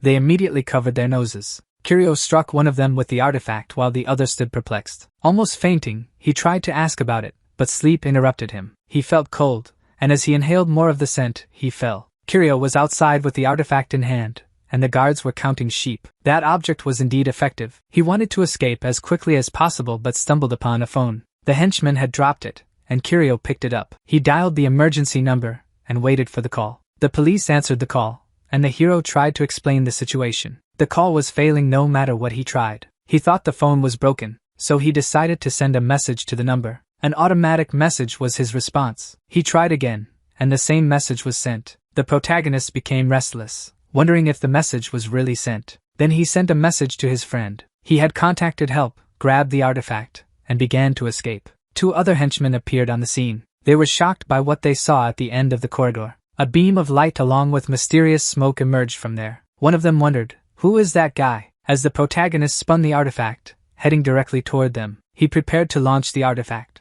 With a simple movement, he attacked. Hitting one of them, he knocks him out, and the other is left shocked. Very nervous, he realizes it's the guy they kidnapped. At that moment, he grabs the artifact and shoves it in his face. The henchman falls backward, some tomato juice coming out of his nose. The protagonist thought it would be easy thanks to the artifact. He looks around and searches for an exit. Suddenly, he feels something. A large spatial portal was right in the center of a wall. He realizes he can use it to escape. However, the rest of the henchmen find him. As he heads toward the portal, he descends the stairs. He feels his legs give out, and he notices that the action hasn't even started yet. One of the henchmen shows where he went. Surprised, they wonder how he managed to escape. At that moment, they notice he is holding something. Our hero holds the artifact and has an idea. He swings the object for better momentum. The rivals try to cover their mouths and noses to avoid the smell. Kiryu throws the artifact at them once again. However, a hand interrupts the movement. One of them managed to grab the artifact in his hands. As he advances toward our protagonist, he is hit in the neck and becomes disoriented. The rival says that he usually doesn't mess with the merchandise, but today he would make an exception. Kiryu lowers his arms and delivers a knee to the chin. He falls completely unconscious and in a lot of pain. Our hero, sitting on the ground, observes the scene. He complains that everything is very difficult while his rival is completely out cold on the ground. At that moment, he notices something inside the artifact. It seemed that the incense was running out. He concluded that from then on, nothing would be easy, but he noticed one of the portals behind him. He could feel the energy of that spatial portal behind him. He walks with great difficulty toward the portal. He puts both hands to open it, and surprisingly it was unlocked. He needed to open it more. He heard voices from the other side. Chan-ho, with a team dressed entirely in black, looks at him in surprise. Perplexed, they wanted to know how he got out of that situation. Our hero was also trying to understand what was happening. He realized that his rival was near the spatial portal. One of the guys in black asks what happened to the people upstairs. They asked if he managed to handle everyone by himself. The protagonist understood the whole situation. The guys in black thought they had used his abilities and not the artifact. Chan-ho watched the whole situation from afar. The gang leader apologizes to the VIP client. He asks for his help and for him to get the F-rank hunter, while the boss passed his job to the S-rank to be quicker. Chan agrees, especially since they are in the same boat. He approaches while his boss says he will give him a discount. Face to face, he mocks him in front of him. He continues to make fun and asks how about escaping now. He tells the protagonist that it's time to run now. Our hero looks at him and asks if he has ever seen him run.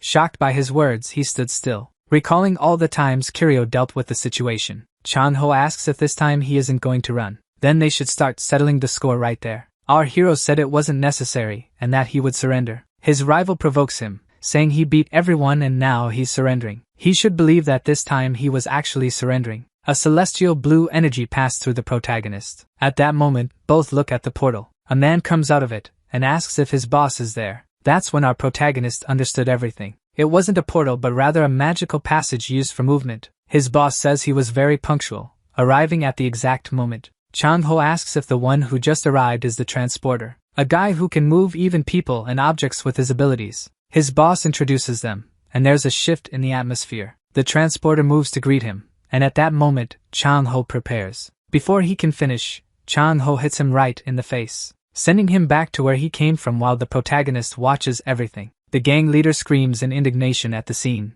The transporter has his head stuck in the stone, leaking some tomato juice. The rival clenches his fists and begins his explanation. While everyone is shocked, he explains that he spent a lot to find and deal with him, and when he was involved in illegal trade, he couldn't care less. Our hero is left with many question marks in his head, just like Nazar Tedesco. But wanting to trade someone in his jurisdiction wouldn't let that slide. One of the allies shouts for the boss to get inside the portal. He is hit by a very strong punch from Chang-ho. Meanwhile, our protagonist realizes that he couldn't defeat him. Originally, the ranks go from A to F, and those with the most power are ranked extra. An explosion is caused by the impact of Chang-ho's punches. The boss trembled and sweated coldly, facing the S rank, begging to be spared. The rival looked at him and asked what kind of stupid suggestion that was. He looked at him while calling him useless. He was trembling at the base, and almost purple due to his fate. At that moment, I heard the scream that would be his. As our protagonist concluded, he definitely did not want to mess with Chang-ho. After finishing his work there, they heard police sirens. There were police cars all over the place. His rival asked, startled, if he called the police, and he said yes. Static and also with tomato juice from others on his face, he was paralyzed. He asked not to involve him because he was just trying to stop this illegal activity. Our blonde retorted that this would be a police problem. The rival explained that if that were the case, it would take a long time to resolve it. But things were happening too quickly. He was curious to know more but said goodbye. After thinking, he began to ask where he was going. But if he left in that situation, it seemed that our hero would be the one to blame. The police finally entered the perimeter and surrounded him. He was handcuffed, and the officers asked what happened to the victims. Lying on the ground, he realized he had no luck at all. As they were taking him away, he heard a familiar voice. Sion appeared, worried, seeing Kiryu handcuffed. The officer asked if they knew each other. It turned out that the officer arrested him by mistake. He was the one who reported a kidnapping. The hero asked how she knew that, and she showed Yun's message. Fortunately, she received his message well. Meanwhile, one of the officers was checking something. He caught the leader's attention, and the two looked at him. He discovered that everyone there was involved in human trafficking. There was a group trafficking people, and that was the meeting point. Sion looked at him in shock while the officer speculated that it was the boss's room. The officer approached and asked if Kiryu did that. He said it was Chang-ho, that crazy guy, and the officers didn't believe him. They insisted he be clearer, and then he said he did what he could to protect himself. While Sion thought about the situation, the officer was asking about the artifact. He analyzed the situation and realized that Kiryu had no injuries. He wondered if he really was a kidnapper and if he planned all of this. And the next day at the protagonist's house, he looked down at the artifact and thought it wasn't his intention to do that. But he managed to get the magical artifact for free. It was a benefit. If the police couldn't identify where it came from or who it belonged to, it was a very rare artifact. And so what if someone made a fool of him? Now he could laugh and use his artifact. He held the artifact in his hands and concluded that it could only be used on humans. At that moment, his kettle made a noise indicating it was ready. He turned off the stove and watched the kettle. He poured his tea into a cup, and finally, he had done it. Doing that on a planet with scarce tools was truly out of this world. He managed to make his homemade magic amplifier. When consumed, it increases parts of magic activation. He drank that liquid very satisfied. He placed the cup in the kitchen and noticed that his breathing was fine. The potion lasts for 5 minutes, which allows him to cast a spell. Swinging his arms, he wondered if it was time to perform his first magic. He prepared himself and executed a healing spell to help his knee. A blue magic overflowed from his hands, transporting to his knee. His first spell was a success. He had healed his knee. Then the great wizard realized that Kiryu's mana was worthless. Looking at his hand, he realized that just thinking about his magic running out with a simple spell was disappointing. But he cut off the voices in his head and said he wouldn't think like that. Our hero, wanting to maintain his positivity, set out to plan what to do today. However, there was a noise at the door. Our protagonist went towards the door, wondering if it was someone he knew. Upon opening the door, he was surprised. An elderly man said he was about to call him. He quickly remembered that he was the owner of the house. Our protagonist greeted him, and he apologized for arriving unannounced. The old man asked if he was going through difficulties, and he was surprised by the words. He told him that he hadn't paid this month's rent yet, and he was shocked. He added that it had been 3 months since he last received it, and our alien was perplexed. He is shocked by how many bills he has to pay and nearly faints. The landlord says he will wait until the end of this month for him to pay everything. His debt is 1,350,000 wons, and he is shocked by this. The landlord is leaving and asks that if he can't pay, he has to move out. He briefly thought about whether he would be evicted if he didn't pay the fine. There are only 14 days until the end of the month, and he wonders where he will find that money. He asks himself if he has any savings. Suddenly, a memory hits him. At that moment, he rushes to his cell phone and says he didn't want to use that method. The protagonist searches for something on his phone. He makes a call to Kang Chang-ho. In a giant tower in the city center, Chang-ho answers the call. During the conversation, he wants to know why he didn't accept the deal earlier. Then he asks how much he needs. Our hero thinks for a moment. Trembling, he says he needs 3 million wons, but Chang can't hear him. The protagonist thinks he might need more. Perhaps he could ask for more from him. At that moment, Chang threatens to hang up, and Kiryu responds that he needs 3 million. He asks if that is possible, and Chang repeats his phrase and then looks at his phone. He makes the transfer immediately at that moment. Kiryu looks at his phone, amazed that he managed to get that amount in such a short time. But he thinks that after paying all the bills, he won't have enough for meals. He wonders if there is another way to make more money. At that moment, the protagonist receives a call from Yun. Looking at his phone, he remembers that he didn't have time to thank him. He was about to answer the phone when something came to his mind. An A-rank hunter earns a lot in a dungeon, like many millions. In a cafe, they meet and have the chance to thank each other. He wanted to buy a meal since he contacted Cien and saved his life. Yun said he would appreciate it, but that a coffee would be enough. Our little amoeba preferred to buy a meal. Coffee made him nauseous. A very friendly attendant took their orders. Our hero surprised him by saying he didn't want anything coffee-flavored. They were confused, asking how he could go to a cafe and not want anything with coffee. While eating and drinking, Yun said he was surprised to have been waited on. Yun apologized and wished he could have helped. Kiryu understood since he had to deal with the situation. He vented that the situation was quite bad and that he had to rely on another hunter. The protagonist thinks he could start another topic to lighten the mood. He asks his friend if he has been dealing with dungeon awakenings recently. He hadn't entered dungeons since the last incident. Yun felt embarrassed. Kiryu looked into his eyes and said it was to be expected. Yun, sweating and avoiding eye contact, still feared entering the portals. Our protagonist asks if he is still afraid of portals. Yun says yes, and a drop of sweat rolls down. He vents that going back is a bit difficult for him. The protagonist remembers the incident of facing a high-level monster, along with the betrayal of his allies at that moment. The fear of almost being dragged down hits him. It's a lot for a student who just turned 20. It gave him quite a trauma. Our hero says he can't be his only support network forever. He advises him to form a new team, or even go solo. Yun, looking down, agrees with his friend. Then the protagonist reveals that he wants to train him. The hunter is completely dazzled by the proposal. He reveals that he could help with his control and mana skills. He puts the cup on the table and feels like he caught a big fish. Our hero proposes that they go to a suitable portal now. On the way, Yun is very nervous as if it were his first time. They go to a D-rank portal near the cafe. It is a perfect place for training. The protagonist looks around and feels good about the place. There, he asks his friend to show his defensive attribute. Yun takes a deep breath and feels nervous about showing it. After preparing, he activated his shield. He demonstrated that a barrier is formed in front of the user. Excited, he asked his friend what he thought. Before giving his opinion, he asks his friend, "Why does the shield only protect the front?" Since awakening, Yun understands it has always been this way. The protagonist thought it was like seeing a chimpanzee with a knife. Then he informed him that he needs to block all directions, not just the front. It should encompass him like a glass igloo. After trying, he says he can't increase the shield. His mentor asks him to try again. Advises to distribute the mana as if it were a crystal ball that he would stay in the center. The nervous student thinks he is not doing the right thing. The protagonist tells him to stop being a crybaby and focus. Advises not to lose the image in his head as well. Committed, he asserts he will try again. After some guidance and attempts, it was challenging for both sides. After a very intense training, he finally managed to create a crystal sphere that protected him. Excited, he asked if it really worked. At that moment, his barrier began to shatter. Frustrated with his result, Kiryu explains that it would be better with more practice. The protagonist thought it would get better over time. His student thanks him. He never imagined he could do this. The hunter had a flashback from when he was a child. He had never felt such admiration for anyone in his life. He did not respect any of his mentors at school. He only thought there were people who could achieve something cool in the world. But today the hunter knows what it feels like to have that for a mentor. The student looks at the protagonist, surprised. Many thoughts came to mind as he discovered how to improve his attribute. He had never heard of a skill that detects something to improve in another. He doesn't have analytical skills but saw with his own eyes that he is good in combat.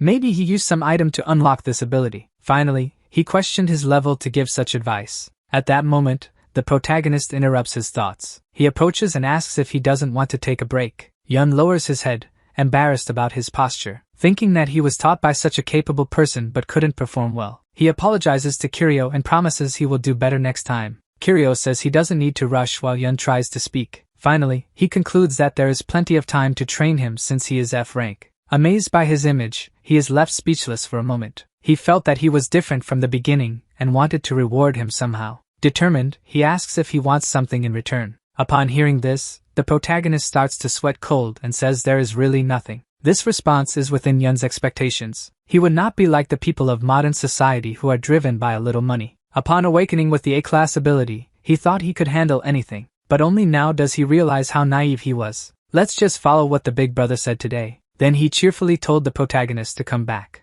At this point, he has already decided that he needs to train a lot. He decides that one day he will help his big brother. The protagonist is filled with restlessness because he asked if he wanted something. But judging by his reaction, he seems uninterested in such things. Perhaps for an A-class hunter, it simply isn't worth mentioning. If that's the case, we can enter higher-level spatial gates next. Moreover, today's harvest is already enough for the next rent. With an anxious heart, he prepares to return and treat himself to something nice. This good mood lasts until the moment the two exit the spatial portal. The protagonist does not understand why Sien would appear here. Sien first looks at the clock and then speaks. Hello, Hunter Young-siem. Originally, she came here to warn Yun about something. She looks seriously at the protagonist. Someone of F level shouldn't be there. The protagonist starts to sweat cold. He was caught at the entrance. He explains that he entered the portal to help Yun. But Wunho doesn't believe a word of it. Of course, Yun also doesn't escape a sermon. Helping a hunter enter a spatial gate illegally is also against the law. Although this is exactly what happened, the protagonist still tries to argue. He emphasizes that the association did not impose any restrictions on carriers. But the agent shows no mercy. These rules were made for real carriers. She looks sternly at the protagonist. Doesn't he understand that this is suspicious? This disregard for the level classification inevitably raises questions, and the protagonist reluctantly agrees. Sien was very tolerant with the protagonist, making him forget about this. This girl in front of him is B-level, capable of defeating something with her hands. In the end, Sien just warns them and asks Yun to go with her. She has notifications about changes in the area of the instance she is responsible for suppressing. Yun bids farewell to the protagonist with tears in his eyes, and he watches the two leave. The protagonist realizes that his money-making scheme will no longer work. But it's not a big problem. He already has a plan B prepared. The moment the protagonist steps away, Sien secretly looks back. The next morning, the first thing the protagonist does is lie in bed. Collecting information through his phone has become a habit. This time he receives useful news. An item has finally been analyzed. This bracelet is called the Twin Guardian Angel. It was discovered for the first time in this X-grade instance. The protagonist has kept it with the intention of compensating John Hazon for it. But after all this time, he is sure that he no longer wants it. The protagonist puts it on for the first time. It fits perfectly on his wrist. The reason he is wearing it is that today's experiment is somewhat dangerous. The protagonist arrives alone at a spatial gate. He never thought he would be so nervous without a bodyguard. Even though this is the lowest F-grade gate, spatial gates are generally divided into two types, red and blue. Small monsters appear when a certain number are eliminated. It then closes. Even the protagonist can come and go freely. This is a good place to practice. He is here to cultivate monsters, although he has been warned by the agent. Defeating these F-level creatures can still earn him some expenses. The protagonist enters the spatial gate and finds himself under a blue sky, with endless fields stretching out before him not far from where he is. A group of monsters was peacefully grazing on grass. They are natives here called defective goats. They are named so because the sounds they make resemble broken violins. Despite their gentle appearance, they are among the most dangerous monsters at level F. The protagonist opens a bottle of magical power amplifier and drinks it in one gulp. He immediately feels the familiar power spreading throughout his body. The powerful magical energy surrounding him inevitably attracts the monster's attention. But it is too late for them because the protagonist's launch speed is greater than anyone else's. He extends his index finger, forming a small flame at the tip. The flame shoots out like a bullet, growing and turning into a searing fireball. The protagonist calmly watches the scene turn to ashes. As his words fall, the fireball approaches its target. As soon as the fireball makes contact with the target, it abruptly disappears into the air. This result completely surprises the protagonist, leaving him unsure how to react. A wisp of black smoke slowly rises from the forehead of the goat that was attacked for no reason. This infuriates it, and its veins bulge as white smoke escapes from its nostrils. With a clearly life-or-death posture, it directly attacks the protagonist. Seeing this, the protagonist nearly dies of fear. He runs while complaining that he knew this would happen. The level F magical power is truly useless. He runs while looking back in terror. Fortunately, he manages to escape through the spatial portal just before being caught. After successfully escaping, the protagonist looks back, breathless. Thank goodness the monster did not follow him. The protagonist is very tired. This body is in worse condition than he imagined. Just this short run almost killed him from exhaustion. The moment the protagonist recovers, a voice reaches his ears. He turns to find out. A strange man was looking at him with enthusiasm. Dude, is that really you? It's been a while since I last saw you. The protagonist is confused. At first, it seems like this is the first time he meets this guy. The man grabs his hand with familiarity and explains that they once took the hunter qualification exam together, although the protagonist does not remember anything. As they talk, more and more fragments appear in his mind. This indicates that the man was indeed someone the original body owner knew. He decides not to speak but to observe the situation first. The other party continues to talk a lot, with no intention of stopping. This makes the protagonist feel irritated. Does this guy not realize he is talking to an alien in human skin? Finally, the man says that this kind of meeting is fate and invites the protagonist to join his team. It turns out they are missing one person today. He points in a direction indicating his teammates. Where he is pointing, there are 3 fully armed hunters. Among them, the one with the strongest magical power, carrying an axe, is the team leader, a level D hunter. The young man asks the protagonist what he thinks. If he agrees, they can enter the instance immediately. For a weak hunter, there is no more effective strategy than group hunting. However, the protagonist chooses to decline because he has already used today's magical power amplifier. Surprisingly, even after honestly saying that his magical power is depleted, the other person shows no hesitation. No problem. Anyway, we are not looking for someone to hunt. It turns out they need a loader to help collect items and are offering a high daily salary. Upon learning that he only needs to carry things to earn money, the protagonist becomes immediately excited. He thinks this proposal is good. He can join a regular hunter team and observe how they hunt. But he does not notice the sinister and studious expression on the man's face. The protagonist ends up accepting the proposal and follows them back to the instance. Then he spends 3 interesting hours watching the battle from the outside. The small team coordinates well, with each person playing a role. Simple, comfortable, and safe, like skilled primitive humans hunting a mammoth. After the hunt, the team leader takes the protagonist's package. He generously praises him for doing a good job. Then he counts a stack of bills in front of the protagonist. He then hands them to the protagonist, leaving him embarrassed. It seems too much for a loader of his level. The leader asks if he would be free tomorrow. Finding another loader would be a problem, inviting the protagonist to continue joining them. But as he says this, his gaze firmly fixes on the twin guardian angel bracelet. Newly arrived in the land, the protagonist has not yet learned the principle of not showing off. He seems unaware that his bracelet has caught everyone's attention. In the world of hunters, there are those who abandon hunting dangerous monsters. Instead, they target novice hunters who are not familiar with instances. The way they hunt their own kind resembles frogs. Therefore, calling them frogs could not be more appropriate. Not only do they steal, but they also take pleasure in making them go American. The protagonist has undoubtedly become a target for this group. Time passes quickly to the next day, and the protagonist arrives at the agreed location. His feelings are complicated. Whenever he sees the man who claims to be his friend, he always remembers something. The protagonist asks if today's payment will be the same as yesterday's. The leader agrees and says he will pay with brand new bills. With expectations, the protagonist enters a new F-class instance with them, and it is at this moment that he witnesses the ugliness of human nature. After dealing with the monsters and exhausting the protagonist's usefulness, these people stop pretending. The leader smashes a bottle against the back of the protagonist's head. This sudden blow causes the protagonist to kneel instantly. At this point, the protagonist still does not understand what is happening. Do all these damned earthlings enjoy beating their own kind? Seeing that the protagonist did not faint from the blow, the hunters are not in a hurry. They take a strong sedative and cover his mouth with it. A few more seconds should make it work, but they miscalculated. The Archmage of Alpha Yuri is immune to sedative mental attacks. After some time, he is not sedated, which shocks the team. Faced with this situation, the protagonist decides that running away is the best option. While the group is trying to process what happened, he gets up and runs. Although he successfully takes the initiative, he is just an ordinary person. He is quickly caught by a vine and suspended in the air. The one who made this move was the young man with black hair who claimed to be his great friend. When the protagonist lands again, a huge axe appears before him. Seeing this, he raises both hands and asks why they are doing this. Then he realizes that everyone is looking at his left hand. The protagonist looks helplessly at the bracelet on his wrist. Then he gestures with his left hand,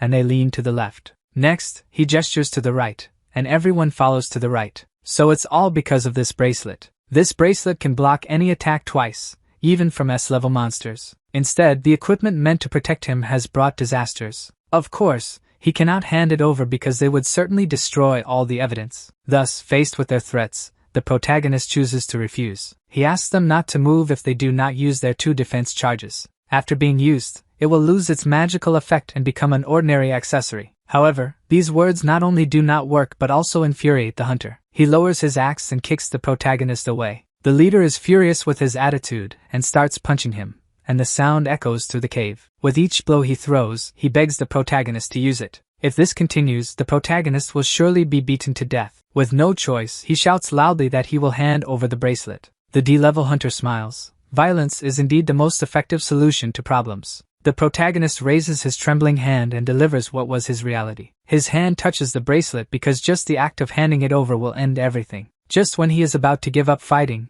they suddenly hear footsteps. Who could be entering at this hour? The hunting team looks back and starts to sweat cold. The protagonist is equally shocked by the scene. Why would that guy be there? The person who suddenly appears is none other than the hunter Yun. He is stunned by the scene before him. It turns out that before entering the instance, the protagonist contacted Yun, asking for help with his skills and for him to wait at the entrance of the instance. Upon receiving the message, Yun became extremely excited. He thought he had lost his value, but was surprised by the invitation. Yun is the passage for the older brother to high-level instances. Since they were caught last time, he thought the protagonist wouldn't seek him out. But the protagonist was willing to dedicate his time to help with his skills. As a thank you, he bought a coffee specifically for Big Bro. So Yun waited at the instant entrance. But after noon, the protagonist still hadn't come out. This made Yun realize that something was wrong. A simple F-level instance shouldn't take this long. Could there have been an abnormal mutation and something went wrong? Suddenly increasing the level of the instance. Although these situations are rarely safe, he decided to enter and check. He banished the negative emotions from his heart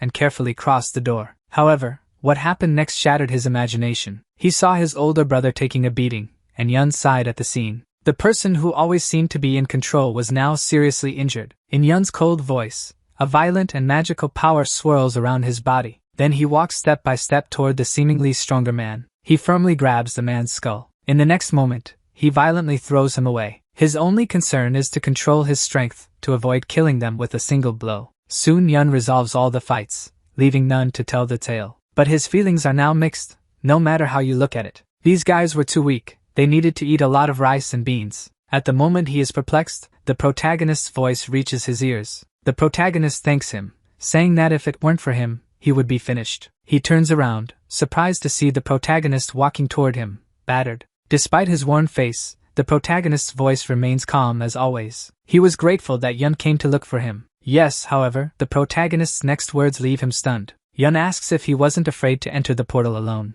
There he realizes that he hasn't entered a portal alone in a long time. Normally, just hearing the word portal terrifies him. But this time, his mind was filled with worries about his older brother. He rushed in without thinking. Could all of this be part of Big Brother's plan? The protagonist says they should leave the instance and report these guys. Only now does Yun notice something strange, even when attacked by hunters. The older brother never showed any surprise, as if everything was expected. Everything seems to have been planned in advance, but he doesn't express his doubts. Why would the older brother have any reason to deliberately prepare these things? At that moment, the protagonist speaks softly. Yun, if my position were higher, I would definitely join you. You are not only strong but always think about how to save people. I hope you understand that you are an incredible and awakened person. These simple words bring Yun to tears, thinking deeply. Why hasn't he formed a new team and remained stagnant all this time? As a defensive type hunter, he didn't protect his teammates. He couldn't communicate with new hunters. And at that moment, something happened that required the rescue of a friend.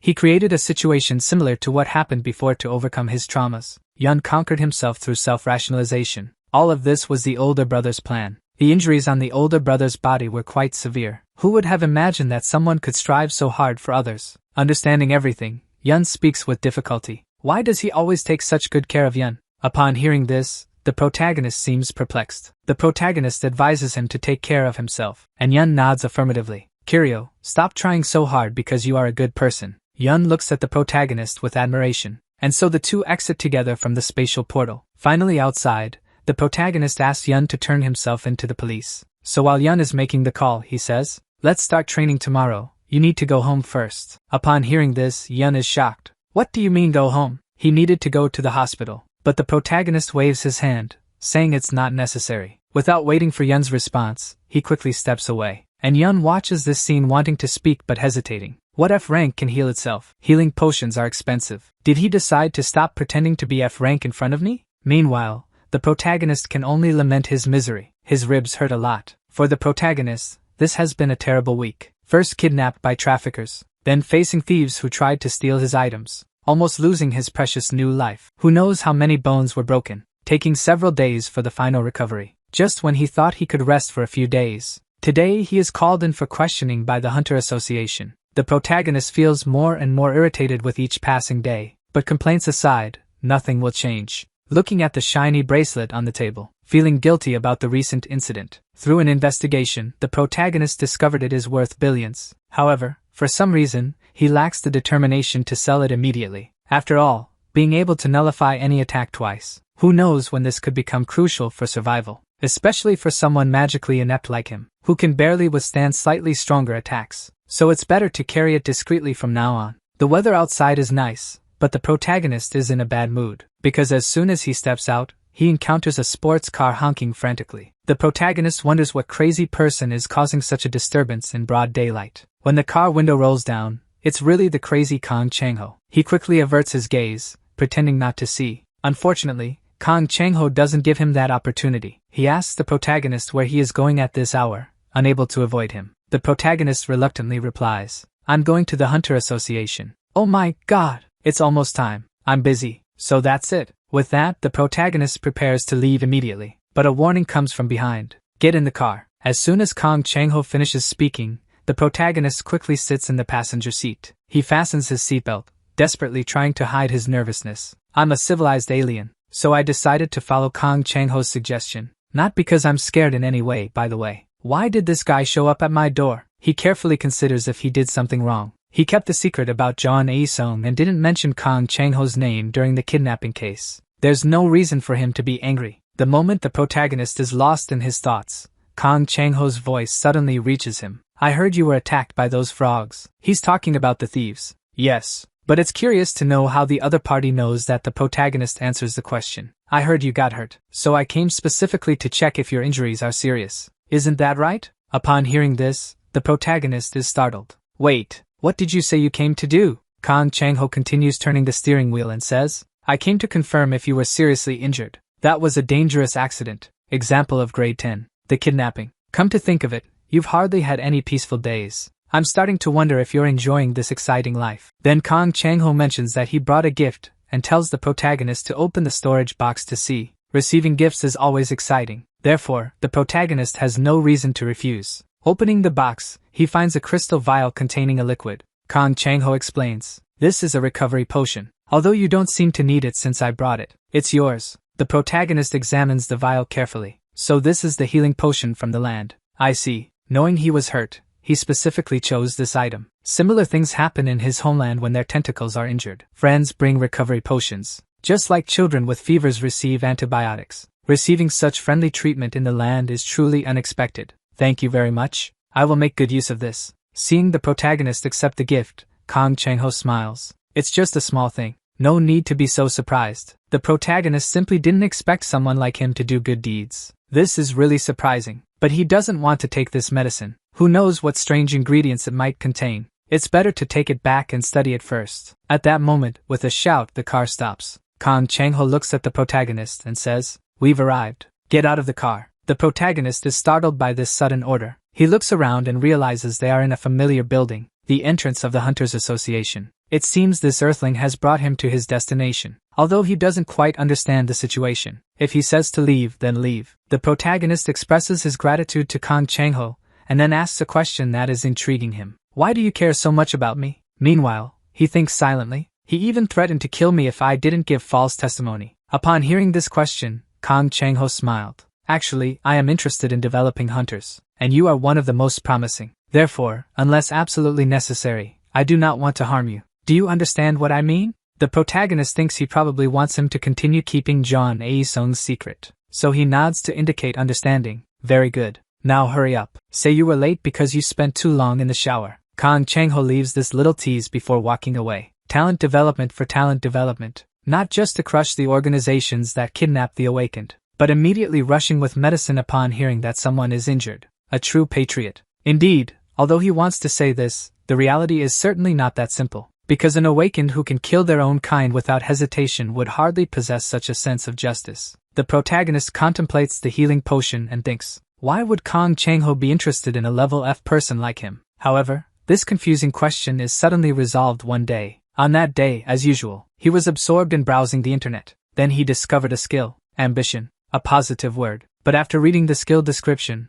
the protagonist couldn't feel happy at all. It's a skill that kills stronger people to steal their abilities. Seriously? Who would give such a terrible name to a skill? It is at this moment. The first person the protagonist thought of was Kang Chang-ho. Carefully recalling what Kang Chang-ho did. First, Kang Chang-ho offered to support his hunter activities. Secondly, Kang Chang-ho was sensitive to the fact that promising awakened individuals go abroad. Thirdly, Kang Chang-ho once warned him not to die. Putting all this together, it can't be. Kang Chang-ho should just be a pure patriot. But no matter what he thinks about it, being targeted by a level S hunter is not a good sign. Therefore, he now has only one option. He must quickly resolve this level F trash body, whether by transferring to another body or healing his lungs. Thinking about this, the protagonist becomes restless and immediately begins to act. But research is like this. Expecting ideal results from a single experiment is almost impossible. The protagonist has already exhausted himself on the floor. Everything seems meaningless. He transmigrated to retire. So, why is he still working after the transmigration? Why? At the moment the protagonist is losing his spirit,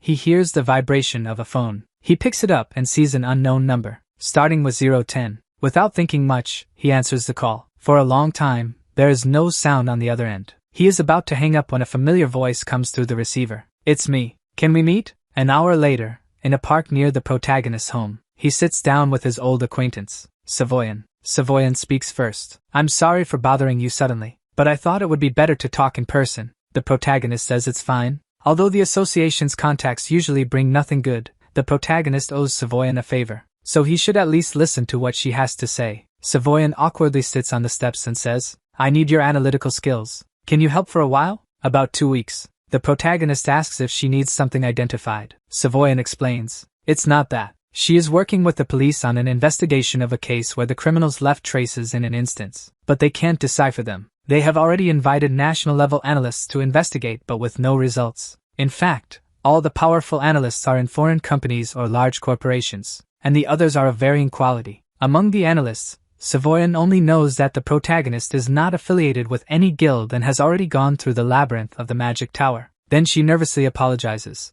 saying they can't offer much compensation for an analyst. It's almost like working for free. Even the fact that Savoyan says this makes the protagonist wonder how little it is. Is it not even enough to cover the cost of a meal? I know this request is unreasonable, but can you help me? I also helped you once. However, before finishing, Savoyan retracts her words. Don't forget what I just said. The protagonist is confused by this. After all, he does owe her a favor. Savoyan explains that saving people is her duty. She shouldn't use favors as leverage. That's why she is willing to pay out of her own pocket to ask the protagonist for help with the investigation. What's wrong with being a little sensitive in moments like this? It seems that Savoyan is a person with considerable conscience, but the protagonist has a doubt. Because of her tracking skills, Savoyan often cooperates with the police. But still, why is she so enthusiastic about the search? So he asks, if you catch the criminals you'll receive a bonus. However, her answer surprises him. No, I won't receive any benefit. But shouldn't we always do our best? After all, each case affects someone's life. Savoyan speaks calmly. These words make the protagonist develop a bit of goodwill towards her. Perhaps because he has been exploited by unscrupulous bosses. Seeing such a pure and kind creature immediately makes him view her with new respect. But that's a separate matter. At that moment, the protagonist says faithfully, "Savoyan, you just said you would hire me at your own expense, right?" Savoyan is startled. "Ah, yes. Then pay the commission fee now." Although he finds Savoyan likable, the protagonist cannot accept parasitism. Hearing this, Xian Wuyun nervously swallows and asks how much. The two arrive at a restaurant. What is he doing? This question has been on Xian's mind since she arrived at the restaurant. With his identification skills, he would be welcome anywhere. The hourly wage of a high-level analyst is a figure that ordinary people wouldn't dare to imagine. Originally, Xian was prepared to be rejected when she sought his help. Who could have imagined he would accept and ask her to order a plate of food? Just thinking about how he seriously said he would pay for her lunch for 2 weeks. In the end, she distractedly took him to a small, ordinary restaurant. "Knife-cut noodles are really good," Xian Wu asks nervously. The protagonist cheerfully replies that it was very tasty. Xian can hardly believe that there are awake people like this. When people acquire powerful skills,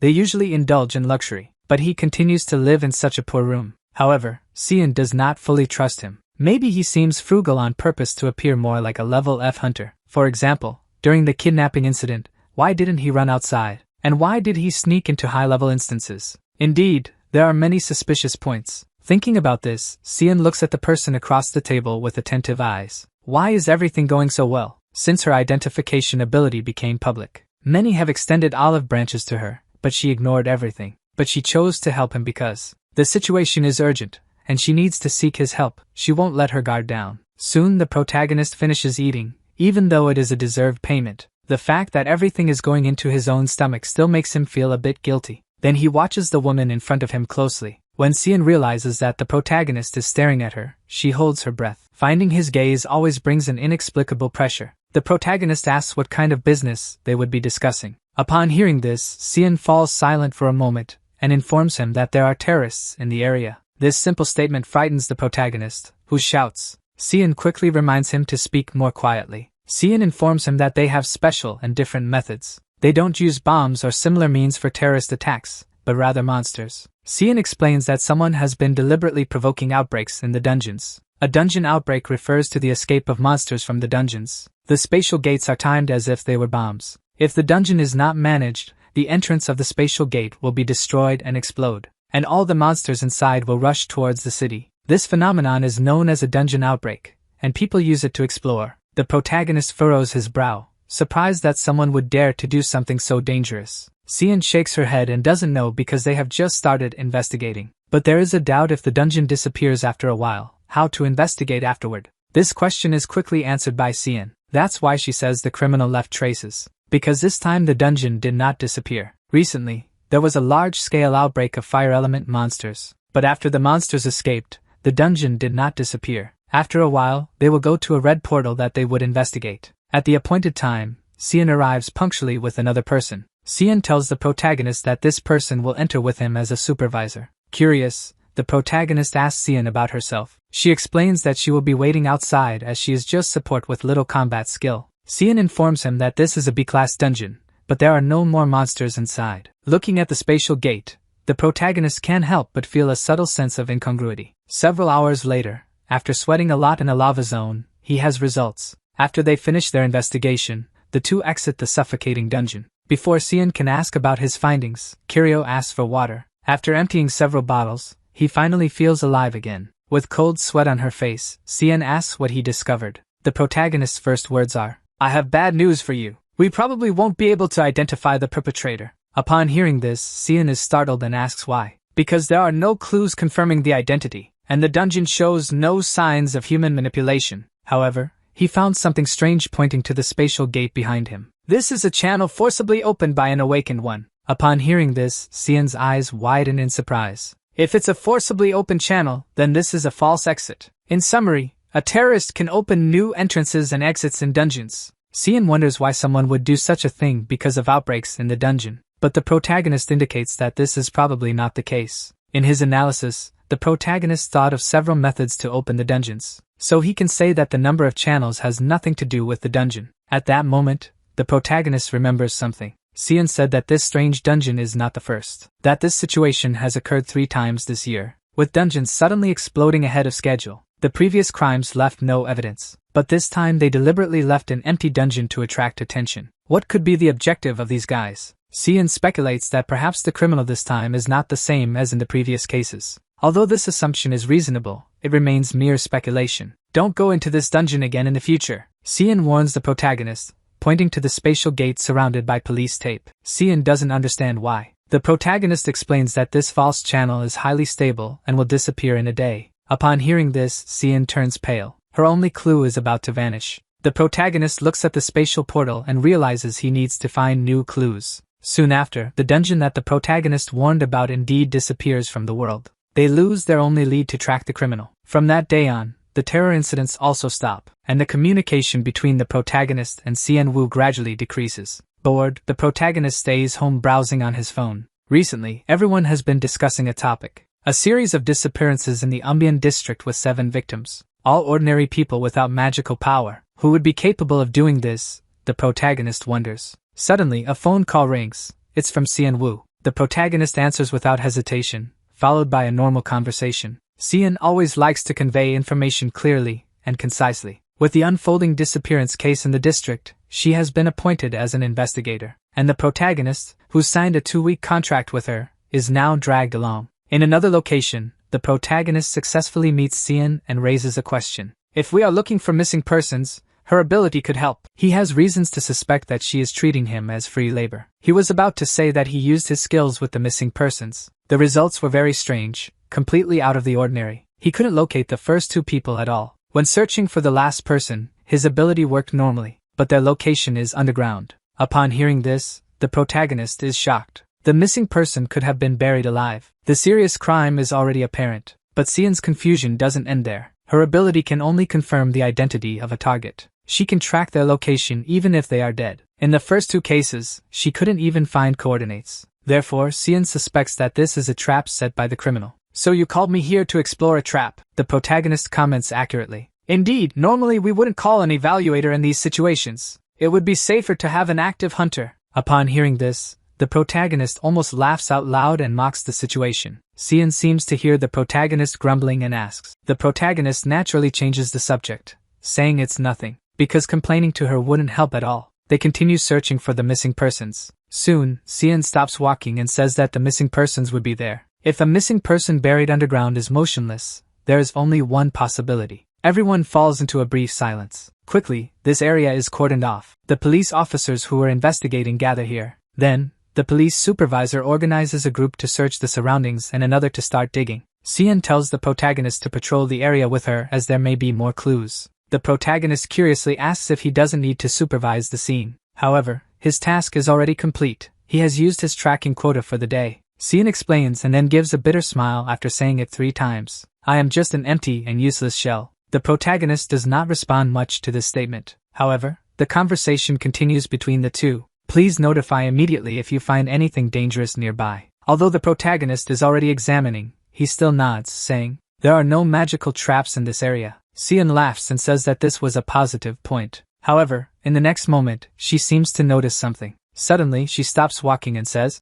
Kiryu, wait a moment. Upon hearing Cian's voice, the protagonist looks up. Cian Wu points in a direction and asks if he can see. Next to that tree, there was a different figure. It seems that someone is standing there. The protagonist's vision is not good. Although it is better than when he lived at the bottom of the sea in his previous life. He cannot see clearly where Cian Yan is pointing, so he simply examines the magical fluctuations in that area. Then a human silhouette surrounded by a weak magical power appears in his view. There is an awakened one there, the protagonist explains. Upon hearing this, Cian is startled, asking how an awakened one could be there. After the confirmation, Cian runs back to ask for help. The protagonist is intrigued about who might be behind that tree. A wanderer or someone related to this case. Judging by the magical power, they are only of Class E, but they seem to be biting something. At that moment, Cian returns with others, pointing to where the awakened one would be. In the next moment, a change occurs. When the figure swallows what is in its mouth, its class power increases. Feeling the magical flow from the opposite side,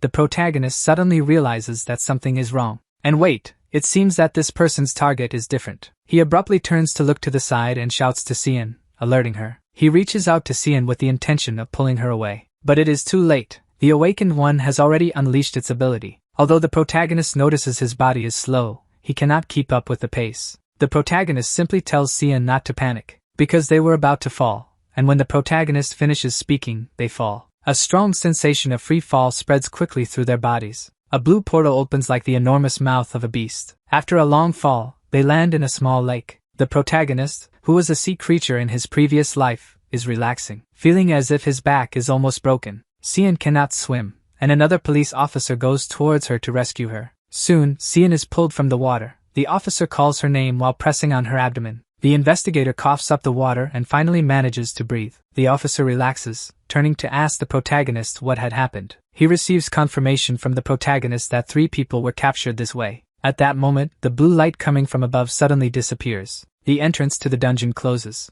Now the protagonist finally understands the cases of disappearance in the district. His head feels chaotic. He needs to calm down first and clarify the current situation. He barely has time as 2 heads appear behind rocks not far from them. One of them asks if that team are hunters. The officer is startled by the situation. They were the missing people from the district. The officer checks if they are the high school students who recently disappeared. The children run out crying and throw themselves into the officer's arms. 6 people were brought here, and all the others have perished. Only the 2 were still alive in that dungeon. The surviving high school students say tearfully. The officer is momentarily stunned but then makes a confident expression. He takes out a portable analyzer. The basic information of the dungeon is displayed. B-class dungeon and quite a high level. But the situation is not so bad because there is an awakened one here who can fight monsters. The protagonist tells them to calm down, explaining that there are not many monsters here. After speaking, the protagonist walks towards Sian. He asks her to start hunting and that there might be an exit. However, when he sees her face clearly, the protagonist is left speechless. Miss Sian, she seems not to hear the protagonist's words. After a while, she trembles and says,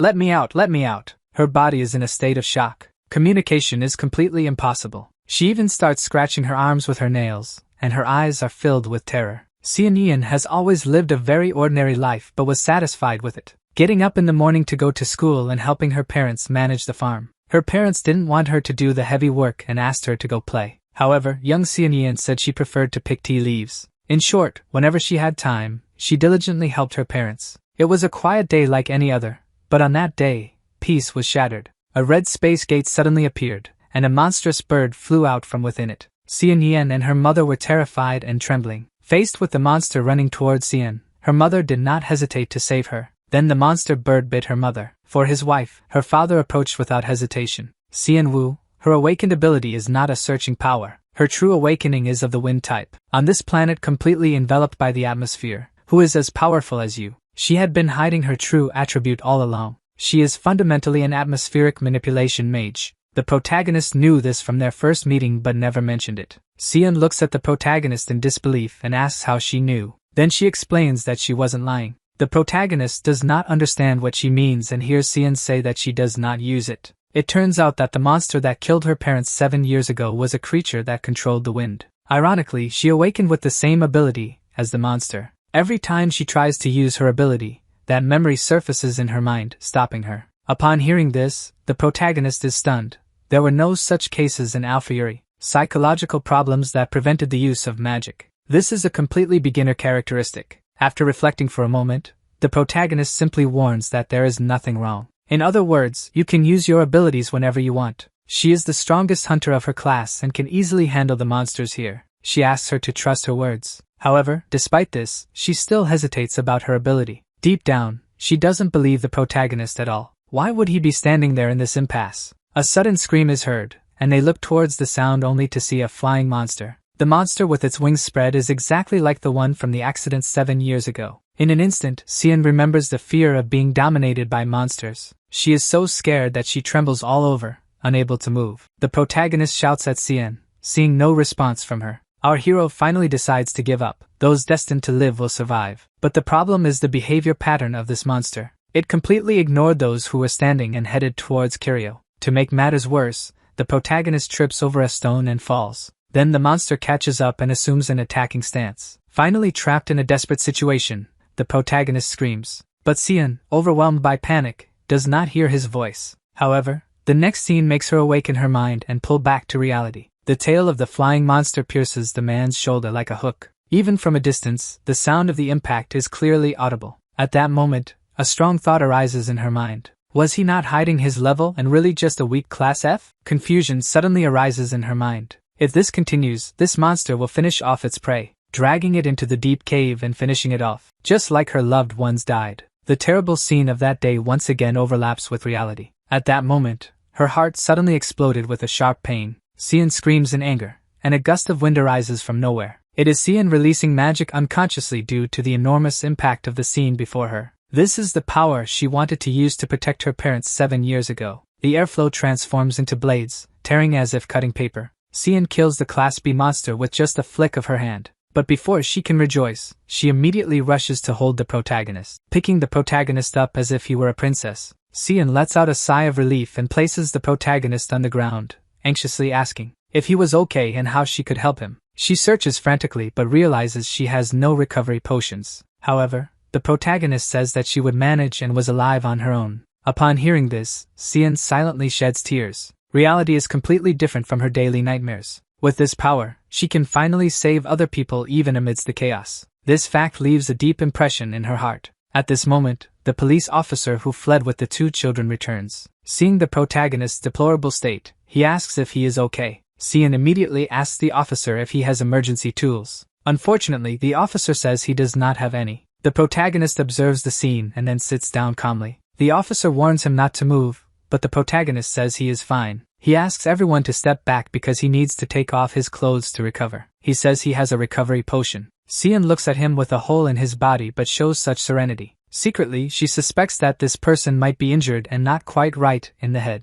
In the cave, the protagonist was recovering behind a rock. The officer was trying to calm the situation. One of the students was crying a lot. We see the protagonist trying to remove the monster's tail from his shoulders. He grabs it with his hands and tries to pull it off with force. He spills a little tomato juice on the ground. Then he throws the tail down. Fortunately, he had a little potion with him, and he takes it from his jacket. He drinks it, sweating cold from his effort, healing from that monster's attack. The wound is completely closed by a flash of blue light. The investigator looks at the rock, wondering if he is okay. At that moment, the protagonist announces that he is fine and that he held on. He appears later and says he is feeling better to the officer. She is surprised how a low-level hunter can have this kind of potion. Our hero advises them to move and get out of there. Since he had now used his ability, it would be easier to leave. He asks her not to worry and that he will support her in whatever she needs. That ability is his own weapon, and he cannot let fear control it. That said, she battles with several monsters, tearing them apart with her magic. One of them lands on top of her.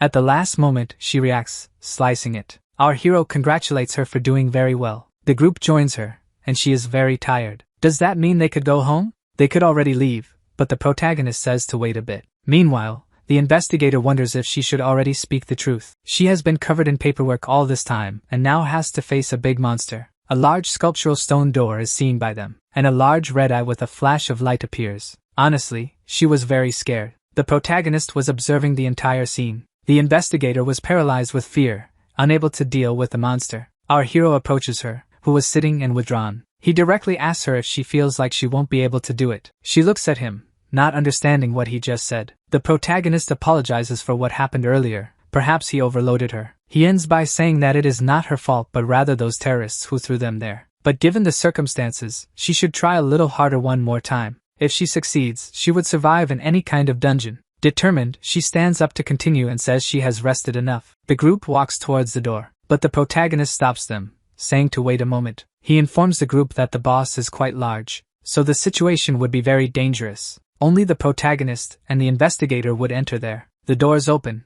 and they walk into the dungeon. As they walk in, they hear a different roar. Huge breaths are seen in front of them. A glacial monster with huge horns and large wings is seen. The protagonist informs them that it has no weak points, and that they should attack immediately. The investigator prepares to take it down in just one move. A blade of wind is launched at the beast, which is caught off guard. However, the beast manages to dodge the attack while preparing to counterattack. At that moment, the protagonist tries to speak, to tell her to dodge the beast's attack. Our alpha mage Hori runs from the beast's attack, while she casts a spell that separates the attack. Quickly, the beast tries to stomp on the investigator, but she dodges. She concentrates all her magic and throws it at the beast, hitting it directly in the face. The protagonist notices that she is visibly exhausted and almost out of mana. Then he realizes that her mission is not very easy, especially since it is her first time. The only relief is that the beast will be defeated before her. The furious creature prepares to attack again, but she manages to cut its attack. Surprised, she realizes that the beast is about to kick her. At that moment, she cuts its paw with her power, leaving it in great pain. The beast then decides to use its tail for the attack. On the ground, the investigator thinks she was using her mana too much. For a moment, she can't even breathe. She feels her ability slipping away and reaching its limit. She would have to end this right then. She casts her last power, waving her hands. The spell moves toward the monster. The beast is hit by her wind magic. It swipes at her opponent with its tail. Not giving up, she launches another of her abilities, cutting off the tail of that huge monster. The battered beast tries to attack with its remaining paw. Once again, the investigator strikes, hoping that will stop it. The creature meets her in the middle of the attack. But suddenly, her mana runs out mid-movement, and the creature, Rouge, is right in her face. The protagonist runs toward the attack, blocking and breaking the beast's teeth. He asks her to finish the job, but her mana is running low. He shouts for her to pull herself together, and to push until the last drop to finish. She would just sit back and watch everyone get defeated again. She has flashbacks of the incident with her parents, remembering the monster that took them and her inability to help at that moment. All the happy moments they shared gave her strength. Determined, she gathers her last effort. A single, powerful blow strikes right in the middle of the beast. Pieces fly everywhere. Impressed with her ability, she is panting from her effort. But she remembers that the protagonist managed to defend her. How he managed to block a B-level attack. The protagonist congratulates her on the fight, and she continues to think about what happened. She informs everyone that the monster is defeated and that they can enter. The group finds her abilities incredible. They admired her impeccable work during the battle. One of the students points to a spot, and everyone looks. The portal to the exit has indeed opened. The protagonist says it's better for them to return to the normal world. Sion thinks that if his theory is correct, that guy had a lot of mana. It wouldn't be possible for any beast to hurt him. Confused, the protagonist looks back and calls her again to leave. She gathers her courage and asks the protagonist a question. She finishes the question and asks him about his sanity. Police vehicles surrounded the area. The protagonist holds the artifact he found in the dungeon in his hands. He feels relieved to have kept that bracelet with him. It's an artifact that blocks damage but can be used twice. If he hadn't used it earlier in that attack, he would have been defeated. He needs to hide it because thieves might want to steal it. The investigator approaches our protagonist, calling him. Our hero wonders why she seems so angry. She stops in front of him, furious. In his mind he was pretending to be hurt. She says she will never be grateful to him for such a feat. Our mage looks at her, not knowing what she is talking about. Before she finishes and really asks what happened, he interrupts her. He should feel grateful that she saved him. So he thanks her for saving not just him but the whole group. Our protagonist showers her with thanks. The investigator is surprised and speechless, but something interrupts her. A voice calls her, interrupting the conversation. One of the missing persons arrives and thanks her deeply. Her mother beside her also thanks for her work, while the investigator feels embarrassed and says it was just her job. In an instant, her thoughts enter her mind. For the first time, she had closed the dungeon, and people were grateful for it. This made her think about everything, why the protagonist did this, what he gets in return. Sweating cold, instead of asking for something in return, he thanks her. In her mind, she wanted to know what he was thinking. The protagonist stands up from the stone he was leaning against. He thinks for a moment if he could leave there now. Finally, the culprits were taken to prison. Moreover, his deal with the investigator ends tomorrow. Earlier, he tried to show his gratitude by giving her a smile. At that same moment, Sion is saying goodbye to the students. For a moment, they make eye contact. Our mage tries to express happiness, but it only looks like a maniac. She quickly turns away, scared of his expression. Our amoeba wonders if he made a terrible face at her. He had tried so hard at home, but so far, making expressions is not his strong suit. The two go their separate ways, opposite each other. A few days later, in a cafe, Sion is calmly drinking his coffee. Something catches his attention in that place. It was Yun, happy to have found him at the cafe. The hunter asks why she called him there, and she reveals she had something to ask. Yun drinks her iced coffee calmly. Upon hearing her ask about his master, he spits a little out. The investigator asks why such a suspicious reaction and says he wasn't prepared. While she drinks her coffee, she already knew that the two were very close. She questions if everything started on the day of Kiryo's kidnapping. But she saw the two coming out of the portal together, so she wondered what was going on. Yun, while wiping his sweat, asks why she is so curious. She reassures him by saying it has nothing to do with the association. But to be honest, she feels he might be a criminal, and Yun gets furious. She puts her coffee on the table and asks if he is involved, she can help. Yun tries to argue how she can speak like that about his master. He informs her that falsifying the ranking is a crime, and one can benefit from it in the industry. He ends up agreeing with her words. The investigator adds that seeing him with that guy makes her curious. She plants a seed of doubt because she thinks he is being manipulated. Yun feels like he is in an interrogation. Did his older brother reveal his rank? Many thoughts race through Yun's mind as he looks at the investigator. Did his older brother reveal his rank to protect the others? Sian interrupts his thoughts right then. She is not there to arrest anyone. She just wants to know the truth. Yun swallows his saliva, and the feeling that something is wrong is right there. He agrees to tell her everything about his master on one condition: that she promises it will all be a secret. Yun proposes a deal to the investigator. She agrees without a second thought, and feels relieved. The hunter swallows his words and begins to talk about when he met him. He recalls the incident with the golem, and how his team was defeated. The company advised him not to tell anyone, but if he is alive today, it is thanks to him. He places his hand on the table, having an impact, and remembers it like it was yesterday. He speaks very excitedly and remembers how his brother took down the golem. Meanwhile, she looks at him with a face that shows she finds the way he talks quite cringe. She advises him to just let her listen and asks for what reason. He concludes that he can lighten the situation just like John has Yan, an incident that occurred during an interview. Maybe he is afraid of overwhelming others with his power, so perhaps he is going in slippers precisely because of that. He finishes by saying there is no way his brother is involved in a crime. The investigator asks if he is not ambitious for money. She continues asking why he is so loyal to him when he doesn't know him for long. He counters the question and says he has helped him much more than she imagines. He helped him regain his confidence and almost sacrificed himself for him. The investigator asks what he means by sacrifice. He got hurt for some nobodies. How could she question him? At that moment, the investigator remembers that Kiryu did that for her. Trembling a little, she still thinks she cannot fully trust him. Shocked, Yun hears that she has only been talking about good things about him. Then she questions him if he has a side she has never seen. She talks about how suspicious he is and that he attacked another S-rank hunter. Before she can conclude more, he interrupts her. If she was talking about the incident with Zhong, it was the first time he attacked someone. The investigator looks at him, realizing he confessed to something. But she shouldn't get a bad impression of him. The story is different. He tells her that he had a conversation after the incident. Kiryu had said he erased him because he was trying too hard. He wanted to stop what was happening, and that happened. He stood in front of the investigator, finishing the story. Kiryu had no other way to stop him, so he did that. Sian is confused about how he had to erase the guy. Yun proudly says that his attitude was incredible. The agent is left speechless, and looks at him with a serious expression. But there is something more important to note in the story. How a rank F guy managed to erase the number 1 hunter in Korea. He was indeed manipulating his rank, but there is nothing more to be done in his case. Sian thanks him for clarifying the whole story of the protagonist. She tells him that she will not treat him as a potential criminal. Honestly, he didn't seem like a bad guy to her. She will admit those words just for now. As someone part of the association, it is a good thing he is lying about his rank. If this were to come out in the media, the guilds would completely collapse. Currently, in Korea, there are 3 types of guilds. Neo Sisters, which has a larger corporate fund and many members. Magic Tower,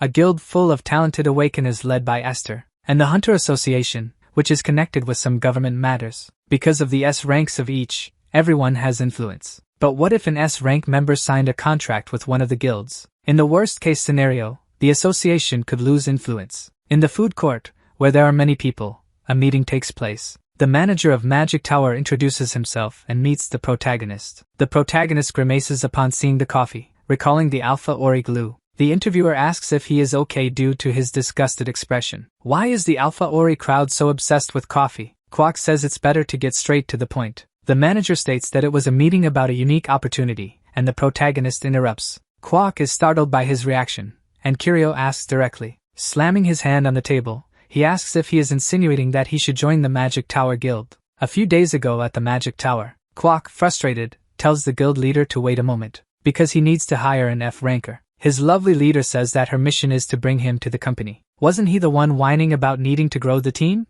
But with that ranking, he would waste all his mana on just one skill. While debating with his leader, she tells him to stop complaining. She reveals that some awakened individuals can show their weaknesses in a simple conversation. But would that be the case with Kim Kiryu? He counters, saying that he doesn't need to know the details, but he is not an F rank. He had prepared a temporary contract for him, and if he needs money, he should talk to her. She was even determined to prepare a blank check. The manager asks if he is worth all that money, but Esther says she still doesn't know. His record is clean. Kwok is filled with doubt. She doesn't even know how much he is worth, so why negotiate with him? While listening to complaints, she remembered his challenge. That guy had overcome the challenge in record time and didn't even use artifacts. Not to mention he didn't flinch when he cast the curse. So he really wasn't ordinary. If she could bring him to her side, it could be very beneficial. Even if he is a villain, it would be incredible to discover his nature before anyone else. She concludes her reasoning and asks the manager to hurry up. She needed to stop looking so dazed and contact him right away. The manager understands her mission and leaves the office. He thinks that in the end,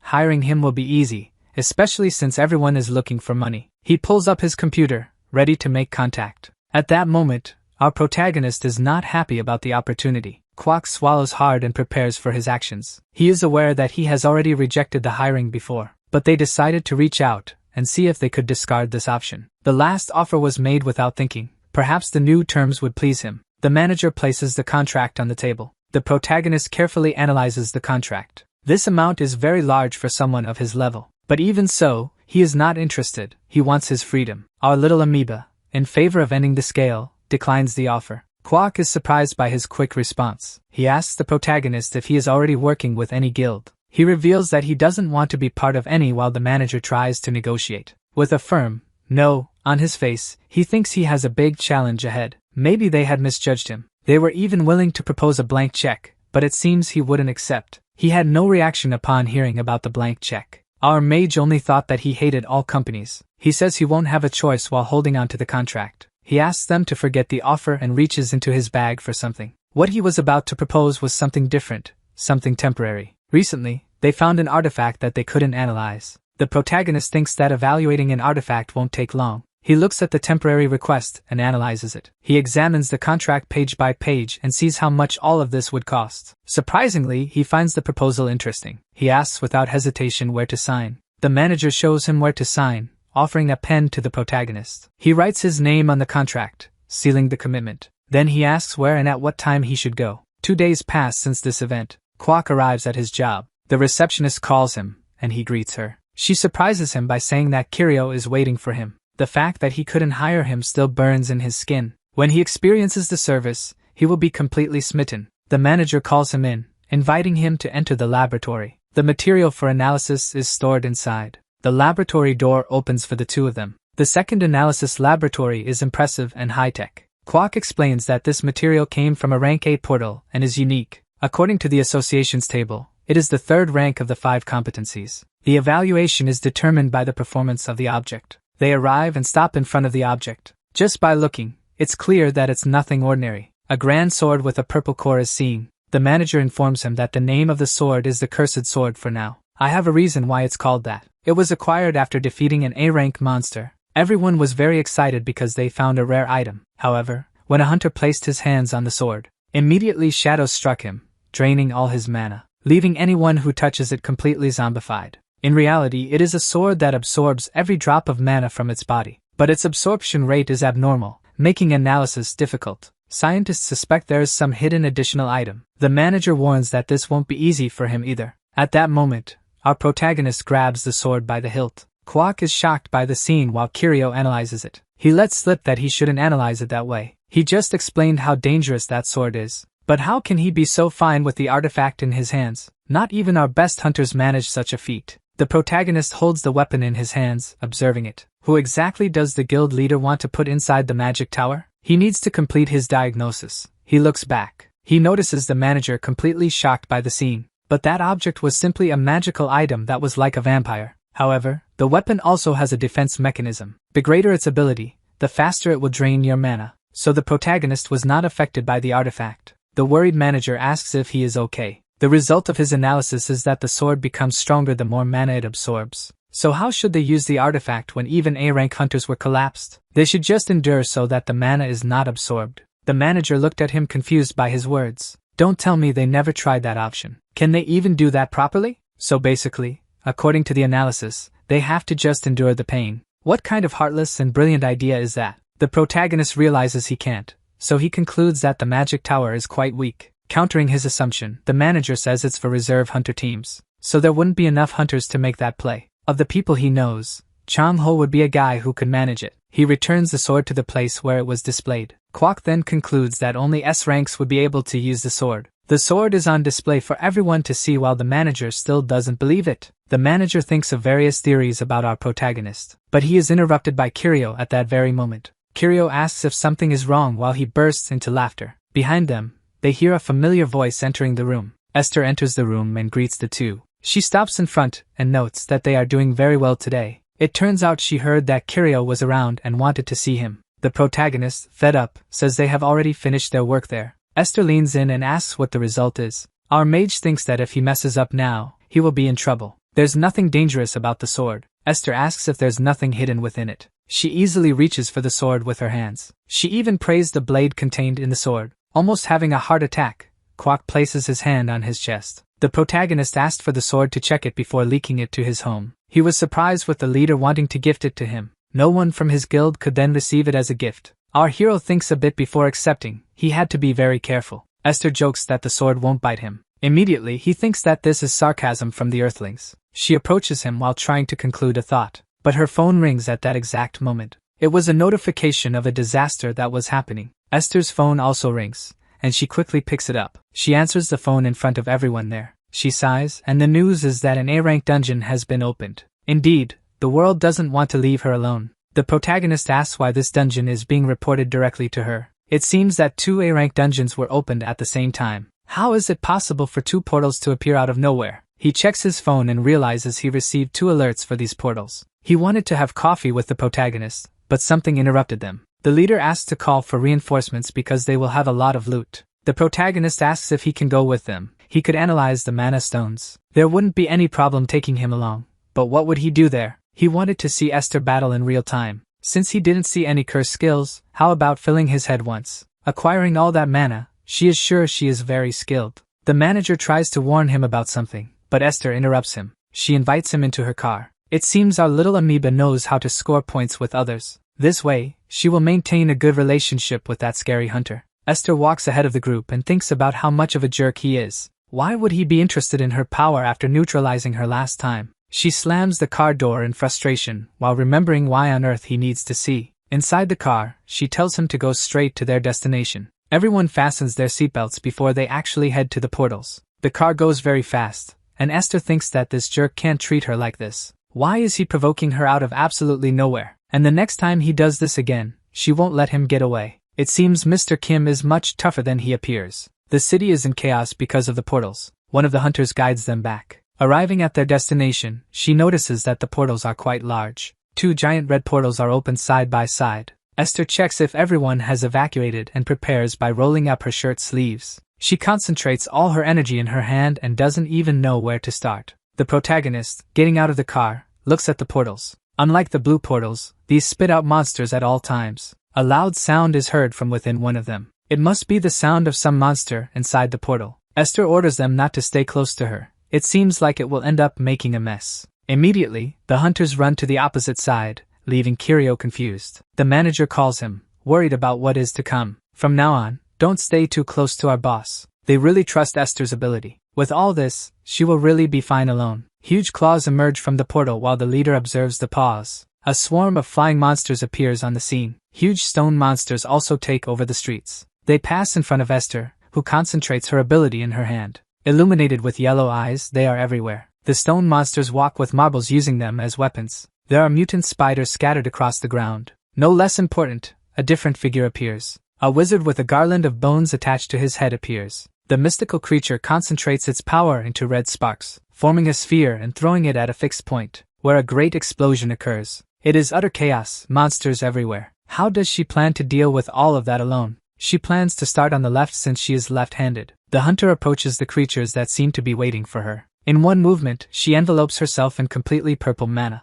Her power is radiant, making her a point of light full of energy. It seems she doesn't even walk. She struts toward the monsters. At that moment, she wraps all the monsters in purple chains. They become trapped, unable to make any movement. As she walks, it looks like a massacre. Monsters are defeated in the blink of an eye. The flying monsters fall, leaving Kiryu shocked. She really had defeated them all in an instant. That woman was truly something else. Esther gains momentum and goes on the attack with her chains. The large monsters are not a problem for her. She just needs to concentrate her ability, and she can defeat them all. Kiryu just watches her insane attacks. Meanwhile, the manager and other hunters can only watch. She really has great skill. The protagonist analyzes the monsters and realizes they are different from the normal ones. They have more mana and seem to be controlled by that wizard. Esther continues her massacre without rest. The purple chains move like living snakes, destroying everything in their path. The flying monsters try to retreat but are pulled by the chains. In seconds, they are smashed to the ground. Her power is truly monstrous.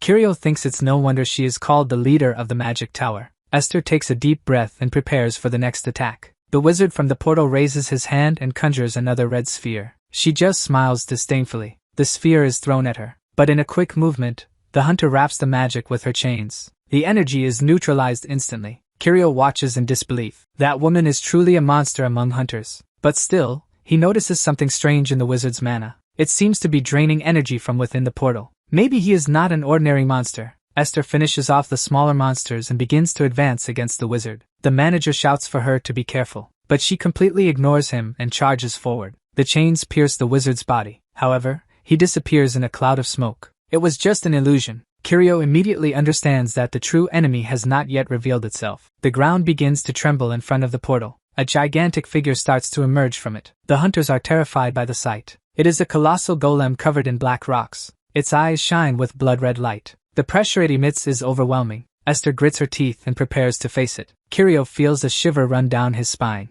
This monster is not something an ordinary hunter could confront. Even a rank S would have difficulties. The manager orders everyone to retreat immediately, but Esther stands firm. She wraps her chains around her own body, and then she launches herself at the golem. The chains latch onto the creature's arm. She pulls with all her strength, trying to bring the giant down. But the golem doesn't even budge. With a simple movement, it shakes its arm, throwing Esther far away. She crashes through part of a building and gets up, coughing blood. Even so, she smiles as if she had been expecting this. Kirio runs to the edge of the street, trying to see her condition. The manager shouts for him not to approach. Esther raises her hand, signaling everyone to stay back. The golem raises its fist, preparing to crush everything. Esther's chains shine brighter. She concentrates an absurd amount of mana in her hands. The air around vibrates with energy. Kirio senses that something dangerous is about to happen, and he wonders if that woman can really defeat such a monster alone. Looking at his hand, which is smoking, he realizes he touched poison. The leader thanks him for his kindness,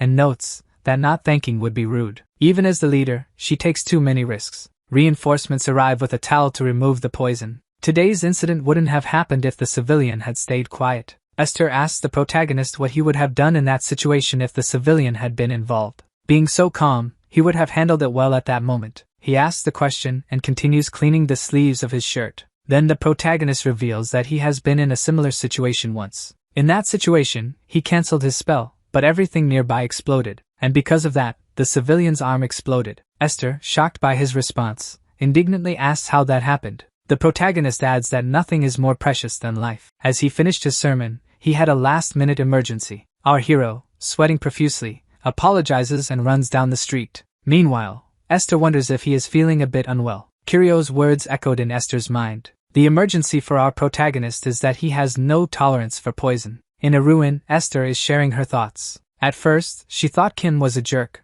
but after talking to him, he wasn't as bad as she thought. While talking about the protagonist, she plays with some chains. Generally, those with great abilities have difficult personalities to deal with, but Kirio seems sensible and very polite. If he is not a villain, why does the great Esther have to bother him? Esther, emerging from the portal, grabs the chains that lead to two chained guys. She has to manually register the bodies, and there is no area inside the portal. When they are going to launch a camera that works in there, she wants to finish this quickly, so she takes a photo. At the moment of the photo, she effortlessly lifts the two bodies. She recalled Kirio's advice that someone like her should be at the top. Her fellow hunter suddenly falls silent. Esther wonders how she can bring him to her side. The hunter says it seems she has a crush on him. The leader emphasizes that she managed to analyze the cursed sword. If the guy were by her side, nothing would be a match for her. But it seems it will still be a long story. She wishes he were a game character to level up her affection. She always makes this kind of comparison since she used to play a lot. For now, she doesn't play anymore because she is too busy. It's quite pathetic not to have anyone behind bars after the incident. She wishes that those who prey on the weak would perish. With the advancement of technology, life has become harder for criminals. But one day, something called a portal appeared in the world,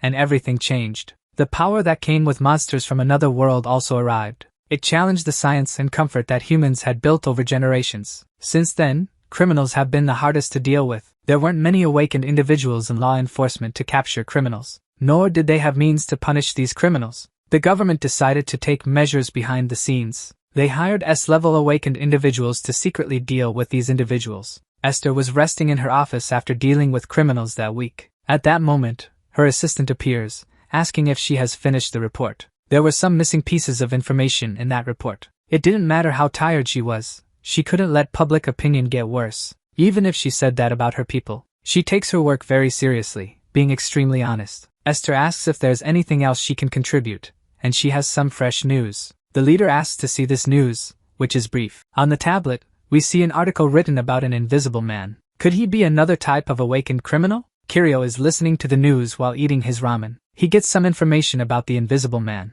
The news presents an expert to discuss this case. In answering the questions, the expert believes it is a very meticulous man. He also believes that an analytical hunter will be needed to handle the situation. At that moment, the protagonist pauses the news report. He feels satisfied with the food he has eaten. He checks Yoon's message, which is almost here but very late. The moment he helped analyze the sword was well compensated, so he decided to buy something with that money. Yoon arrives, tears in his eyes, apologizing for the delay. The protagonist asks if they are far from their destination. He looks directly at the hunter's market. They walk together until they reach their destination, which was just across the street. Our little amoeba was kidnapped and went through a tough time. He realized he needed tools to level up. Yun says that the protagonist is the first person who doesn't know where the market is. But our mage thinks that the previous owner of the body also didn't go there. Somehow, he feels that with each passing day, he gets closer. Yun sees a lemonade stand and asks his older brother to wait. While waiting, he notices something but has to get closer to confirm.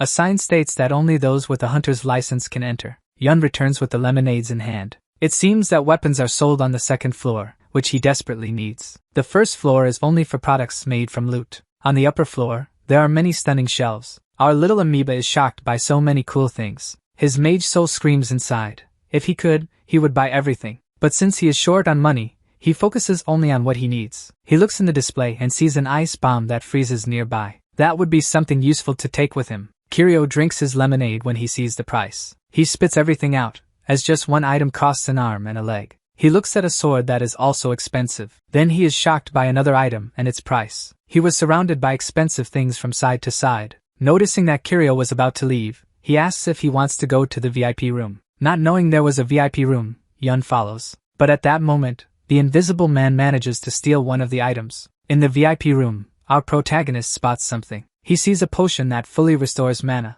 but he turns his back and leaves because he thinks it's too expensive as well. He likes everything he sees but has no money to buy anything. He sits on the couch, relaxing a bit from his frustrating shopping experience. Yun asks if he wants something to eat. The protagonist grumbles, asking him to sit still and be quiet. When the money fell into the account, he felt rich but didn't know everything was expensive. Yun says that his friend has very high standards for things. The list only looked at expensive things, and even those weren't good enough. Everything that captivates the protagonist is expensive, especially since he is the mage. At that moment, we see a transparent shadow passing through the merchandise. Confused, he rubs his eyes and realizes he saw a blurred figure of a man. He realizes it was the awakened one who appeared on the news that morning. He asks what he would be doing with all those items in that bag. Our protagonist asks Yun if he saw the news about the invisible guy. Yun said he heard that he has a strange but talented ability. Only the protagonist can see the invisible man. Kiryu asks if it would be more appropriate for Yun to capture him. Then he gives instructions on how to catch him, recalling the game Pokemon. Yun was very confused by the steps, but his older brother told him to stay where he was and attack with a charge. At that moment, the awakened one's ability was deactivated, causing him to fall backward. When attacking the opponent, he falls brutally to the ground. Yun realizes something really touched his arms and sees all the stolen objects on the ground. The invisible man's nose was covered in a lot of tomato juice. In front of the people, he asks who he was. Before he could answer, our protagonist shouts that there is a thief there. He yelled to call all the market security immediately. It seems that our protagonist really hasn't had a day of rest. One of the guards restrains the thief on the ground. Still in the market, Yun says that the protagonist is incredible. Yun, amazed, continues talking with his older brother. A question arises. How did he manage to get past the detectors? The protagonist assumes he must have entered through the window. He asks his friend if he wants to go out for a snack and that he will pay. It seems that shopping will have to wait for another day, but something catches his attention. There is a mirror that reflects the spell back at the sorcerer. Our hero looks at the mirror as if he wants to lick it. He shouts to pack that one for him. Yun asks if he came to buy just that. With a makeover, this mirror will have an incredible ability. In a secluded place, there is a man watching the news. The news reports that the invisible man has been caught. At that same moment, the man stops watching. He talks to a woman and says that this guy was caught very quickly. He assumes that one of the hunters must have seen him from afar, but that's not what happened. In reality, it was his older brother who had seen the silhouette of the man. The girl points to the guy who identified him first. She explains that he identified him, and only Yoon made the attack. While they are talking, they are interrupted by one of the henchmen. They had arrived with the supplies they had secured. He orders them to remove the packaging from the package since they are going to sell it to the black market. He also advises that there should be no scratches on the package, or they are dead. He goes back to talking to the woman who was trembling in horror. The man thinks he has done everything to avoid being caught, and yet he has still lost people. They even changed his hideout. He doesn't know where his information was leaked, but he knows who eliminated his henchman, the leader of the guild. Also, that psychopath with blonde hair. They won't have a chance unless they delay the assassination of that guy a little bit. A guy who has rank A ability to cut everything he touches.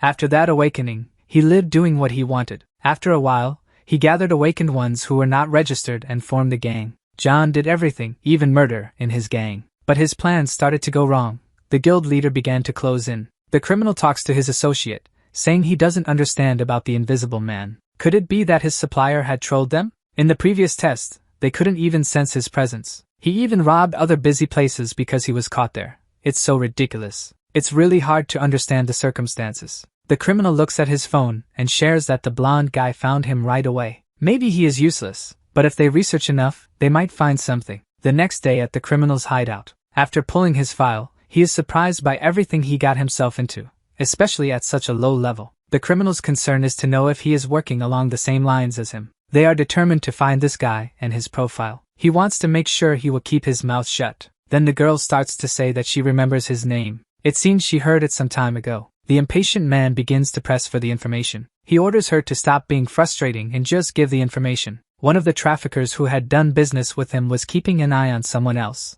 This hunter was the last one who kidnapped. His name was Kim Kiryo. According to rumors, it wasn't Chan Ho who killed everyone, but another guy. The criminal, frustrated for not having noticed earlier, puts his hand on his head. He only got out of that situation because Chan Ho helped him. The boss feels a familiar sensation seeing that he feels they are in the same business. But that was good for them because they were not part of the magic tower, giving him time to act before Esther gets involved. So where is this F-level guy? On the same day at the protagonist's house, there are some containers on the table with potions. Our mage looks at himself in the mirror, talking about how incredible he plans to be. He asks himself in the mirror if becoming the great mage wasn't enough. Just thinking that he was successful in another experiment from his hometown makes him happy. There is a rat that obeys his orders according to what he asks. He jots down some notes about this experiment. Since he heard it was a success, he has to try something bigger. His goal is to control a human, but it will be difficult to find a fresh body. The little rat tries to reach something, but at that moment, the potion runs out.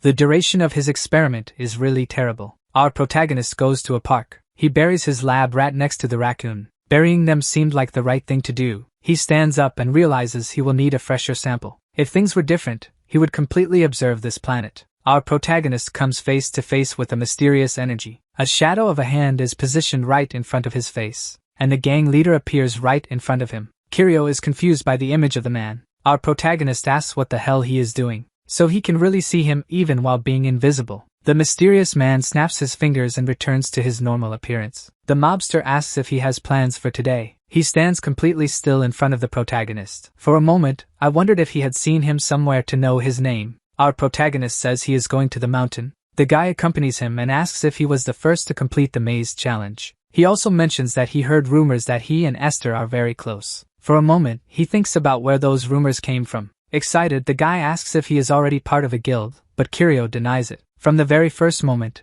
his questions are completely strange. With a psychopathic look, the man asks why he answers everything without reacting. Where did this guy come from? Not a hint of fear about the situation, he surprises him. The strange man compliments him, saying that he is well trained, and he prepares to ask his last question. How does he manage to see the invisibility skills? He remains interested and asks if it is an item or something similar. The protagonist wonders how he is going to get out of this now. The two stare at each other for a moment. In the end, the man simply tells him not to tell anyone. He thinks his tactic won't work on him. The impatient protagonist wants to get out of there, but he asks him to wait. He needs to know the main point. Our hero asks how he knew his name. The boss asks if that was all he wanted to know. but the man introduces himself as Park Juntae. The protagonist looks at his outstretched hand and decides not to shake it. Park mocks him, asking if he saw something in his hand too. That guy had a different formula in his hands. He completely cuts everything he touches, looking like a fruit ninja. Someone like Kiryu would be sliced in seconds. Juntae then concludes that he is indeed the guy from the maze. He asks him to smile a little, but how can one smile in a situation like this? The man was there just to make a proposal. Kiryu's ability is disrupting Park's business. He could have dealt with the protagonist, but that would be a huge waste. He wanted to recruit him for his team and offers double his current salary. He is really throwing this out there to leave him with no choices. In this completely isolated place, this guy intends to deal with the protagonist if he doesn't say yes. He won't even wait for a concrete answer while Park prepares to attack him. The protagonist thinks about how he is going to get out of that situation. Park, tingling his hand to attack the protagonist, waits for a response. With sweat on his face, the protagonist asks him if he will close the deal for double. He is impressed that he wants to switch sides now. He doesn't need to worry. He won't fall into a trap with this. He made a good choice and is sure he will like the job. They should discuss the details more on their way out. Indeed, both of them had many questions for each other. At that moment, Kiryu thought if he runs, he gets caught, and if he stays, he gets eaten. He decides to slap his hand, showing that he doesn't want to follow him. He looks at him disappointed, but for his own good, there's no escaping. He smashed all the cameras he had in that place. At that moment, Park realizes something about the protagonist. The protagonist didn't want to be part of his team, leaving him with only one option. Kiryu asks if he was going to finish him off there, putting his hand in his pocket.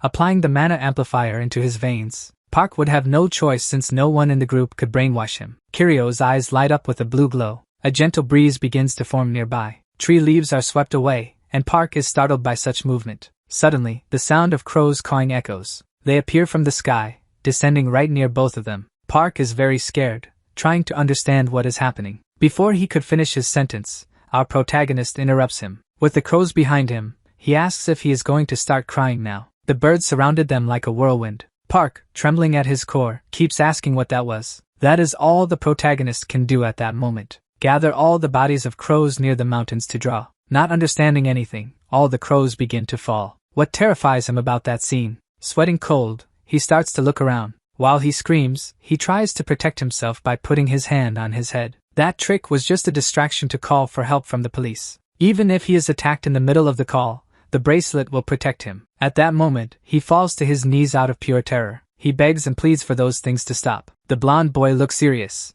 somewhat confused by the mess. He thinks that those attacks have no one controlling them from behind, and concludes that it can only be the work of a curse-type hunter. He ends up shocked, realizing the danger. The guy is reflecting that killing someone just with a curse is not easy. He stares closely and becomes even more suspicious. He explains that even the instincts of animals work as a defense against this. But he lets slip that there is only one person in the world capable of doing that. And the stylish redhead appears in the midst of the swarm of crows. He is in shock for having managed to exterminate that bunch of birds all at once. The blonde simply calls the police in the middle of the chaos, as if nothing were happening. The other one is like, "Dude, who is this weirdo?" he thinks. Does this guy not even realize the monster in front of him? Meanwhile, the guy on the ground is already preparing a golden attack in his hand. But the blonde says, "Don't move," and points the gun. And they end up staring at each other in a Wild West atmosphere. The guy on the ground is already freaking out, thinking, "Crap, this blonde is way too dangerous." He arms himself with purple energy, ready to attack from hiding.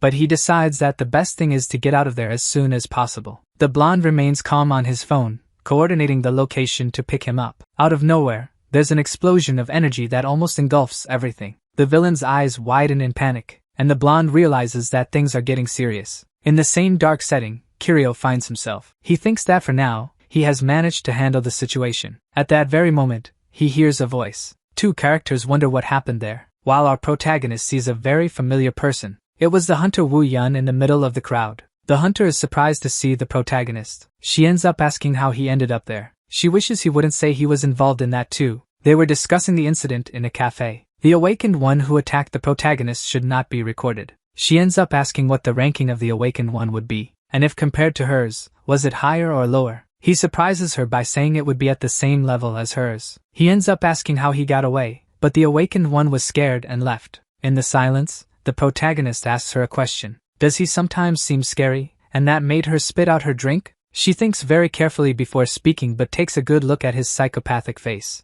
The investigator says he doesn't seem scary, but she's lying. It's not him who is scary, but his history. Our protagonist also realizes that today's incident was quite suspicious. All the people who had contact with him ended up dying. Something just doesn't seem right. In the boss's hideout, he finds himself watching TV. The news reports that there was a wave of crows that simply fell from the sky. And suddenly, he is interrupted by a voice. Hopefully it's worth his time because she was doing more important things. We see a hooded figure approaching while he has his hand on his face. She calms him down and asks him to relax. To him, that case was premeditated and not part of the plans. She informs him that there is nothing she couldn't premeditate. He interrupts the figure with a shout. He said he would end Esther's work to make that very clear. The figure is shocked by such a vow. She reveals that a lot of information has just come in. The guy who captured the Invisible Man is connected to Magic Tower. The hooded figure asks if there is a problem regarding that. Then the figure proposes another type of plan. Instead of taking Esther, how about taking Kirio? She throws a bucket of cold water, saying it won't work.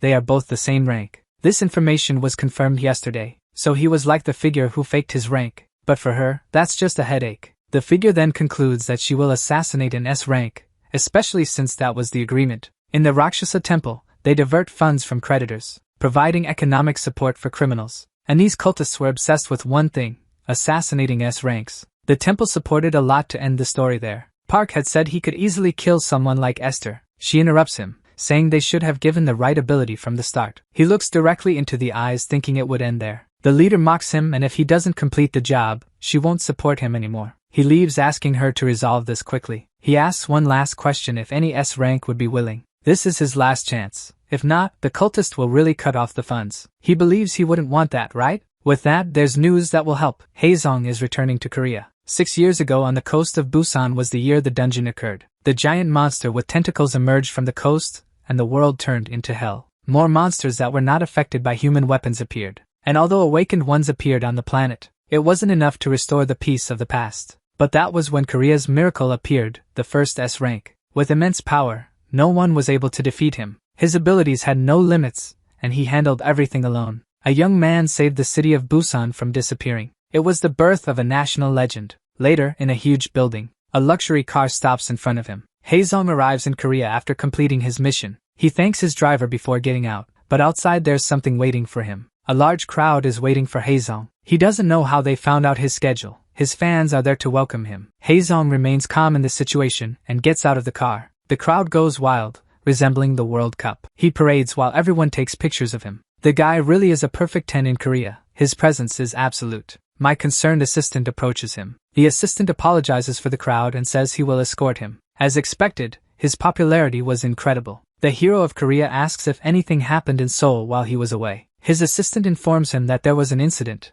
but Esther had resolved it. The elevator arrives at their floor and Haezong notices something. He takes the opportunity to ask what happened with the F-rank case. The shocked assistant asks what he means. Haezong asks if his report had any kind of result. The employee pulls up his reevaluation in the system, but there's nothing different. The hero is incredulous and gives him a disapproving look. They tested with newer equipment, but nothing was different. That guy really was F-rank. Haezong stares into space, wondering if the equipment could be wrong. Then he asks to see who conducted the test. The assistant hands the documents to the hero. He takes them and sees that it was Sean Woo responsible for that test. That nerd hadn't manipulated the test. She followed the rules strictly. So he sets that topic aside for a moment and asks about the dungeons. He just arrived and is already planning his next steps. Maybe he should try the nearest portal. Under a bridge near the highway, Haezong arrives at the nearest portal. While thinking about Kirio really being an F rank, he walks into the portal and thinks he has to find him in person to check this. He passes through the portal and thinks about getting his address from the association and visiting him. At that moment, he bumps into another hunter who is coming towards him. He turns to apologize to this hunter, but he was shocked. It was Kirio who bumped into him. What was he doing inside that portal? A few minutes ago inside the B rank portal. The reason the protagonist entered that portal was simple. He couldn't stop his research now. He had already managed to control animals. Now he wanted to control monsters. If he could control that, it would be huge. But finding a fresh monster body is more difficult, since many of those bodies are mangled. But the monsters in that dungeon have nothing of value, making it easier. In that case, they wouldn't be perfect specimens for him. But even so, he wouldn't be able to hunt due to his level. He simply plans to steal one of the bodies that a team defeated before him. That was the perfect plan, but there were no bodies, no trace of a battle. That portal was really so unpopular, At that moment, he hears something. A monster that looked like a chicken was near him. The protagonist hides in the leaves and sees that it is one of the monsters. But he couldn't defeat it, it was beyond his reach. So he gives up on his plan and leaves. On the way, he wonders if he could defeat a C-rank monster. He can't always ask his friend to defeat the monsters for him. The most important thing to remember is that there was no awakened one controlling bodies. If his friend questioned him, it would be a big problem. At that moment, he bumps into someone and is surprised when he looks. It was the hunter Haezong, who was already asking what he was doing there. In an instant, he draws his sword and points it at Kiryu. He shouldn't be there. It wasn't meant for Kiryu. He had said that what he was doing there was level F. The hero of Korea then concludes that he had indeed falsified his ranking. What was the Hunters Association doing? He was secretly planning to kill those level B monsters. The protagonist tries to say it was just a mistake, and Haezong gets furious. Kiryu realizes he won't get out of there so easily. He has messed up. Finding him suspicious, he doesn't lower his sword. The protagonist then has an idea to apologize. Honestly, he was just curious about what he would find. But the hero of Korea wasn't going to let him leave. In the midst of this confusion, Park Jun-tae crosses the portal. The criminal looks at the escalating situation. He had seen that Haezong entered alone and decided to follow him. And what Kiryu was doing there was too much information. Park thinks before returning to the portal that this could only be a joke. Why was he always on the side of the hunters who were his targets? One way or another, he wasn't going to assassinate Haezong with his level F. But even so, he couldn't just back down now. The criminal remembers he has to finish that job. With the thought that he can't back down now, he grabs his bag. He has no choice but to use one of the tools the cult gave him. A particle that can destroy a specific weapon. He prepares that bomb in his hands and decides to use it. Park throws it toward the open portal. The ball doesn't pass through. It seems to get stuck in the portal. It creates a large, red rupture in the portal. That gradually grows, breaking the portal. The shards become stronger, and Park gets scared. The portal begins to collapse, creating a huge wind. Pieces of the portal fly everywhere. The portal was completely destroyed by a bomb. On the other side of the portal, Kiryu realizes the exit has vanished. Haezong looks and asks him to stop joking and if this is something the protagonist was doing. As our protagonist was doing that, he was being held the whole time. The portal was shut down in the blink of an eye. How could that have happened?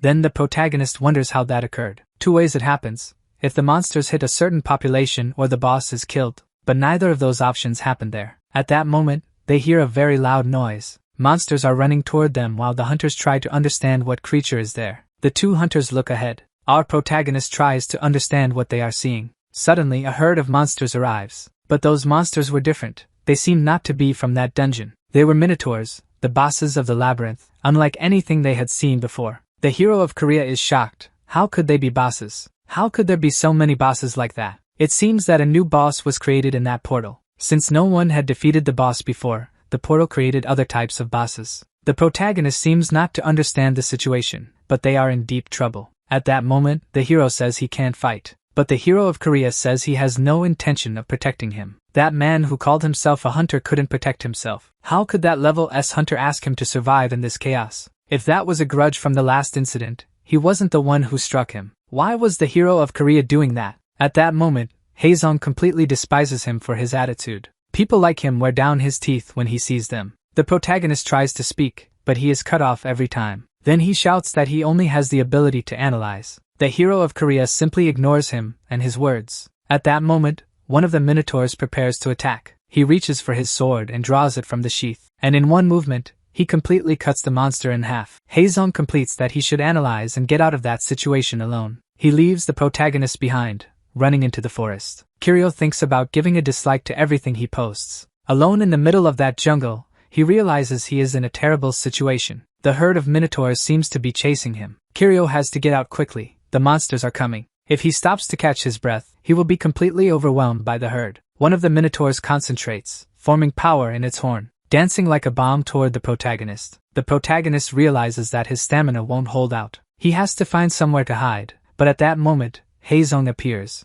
cutting one of the minotaurs completely in half. He starts defeating all the minotaurs that were there. With his power, he is able to burn the monsters and the forest. Not stopping there, he tears apart all the monsters in the herd. But even after defeating everything, the portal back home still hasn't appeared. Suddenly, one of the minotaurs punches the protagonist from behind. He realizes he is in the eye of the storm and needs to stay close to the hero from Korea. The minotaur prepares by drawing a pentagram to cast a spell. The ability was indeed stone thorns. The protagonist realizes that if he gets hit, he will be killed. so he runs in great fear of losing his life, screaming. The hero from Korea prepares to defeat this minotaur. As the protagonist runs towards him, a rain of stones forms on the ground. In a cut, the hero from Korea blocks the spell, leaving a burned trail on the ground. After the battle, he wonders if everything is clear. At that moment, he hears a noise of pain behind him. The hero from Korea looks back and realizes he has hurt the protagonist. Haesung shouts to see if the protagonist is okay. He notices that the arm is completely burned.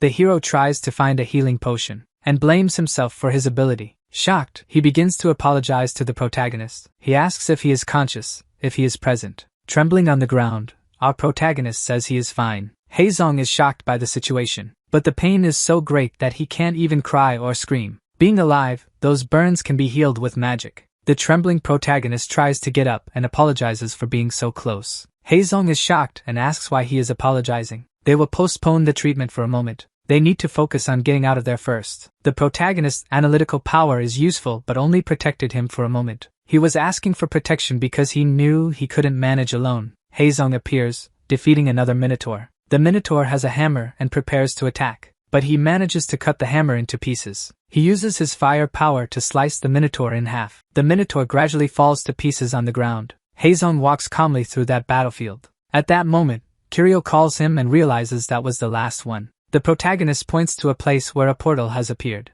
They should leave as quickly as possible before it disappears. The hunter helps the protagonist out due to his injuries. Walking together towards the green portal, they cross the passage, and Kiryu thanks him for the hard work. Now he needs to go home and heal from the burns. Haesung asks to take him to the hospital and pay all the expenses, but the protagonist decides he can handle it alone. All this time, he was really someone without powers. He thought he was some lazy hunter pretending to be F rank. What should he do with that horrible feeling? A few days later at the Hunters Association, the assistant serves coffee to the hero from Korea. He shouldn't worry, he had already been through a lot this week. The assistant notices Haesung's worried face. He asks if there is another problem. He didn't seem well. Haesung says that inside the portal, an F rank was hurt by his power. The assistant asks if he supported the expenses. He let the protagonist go because he refused his help at that moment, and he didn't ask for anything more to be rewarded. But they can't let this happen. They try to get in touch. It might create rumors, although Haesung thinks otherwise. That wasn't just his problem,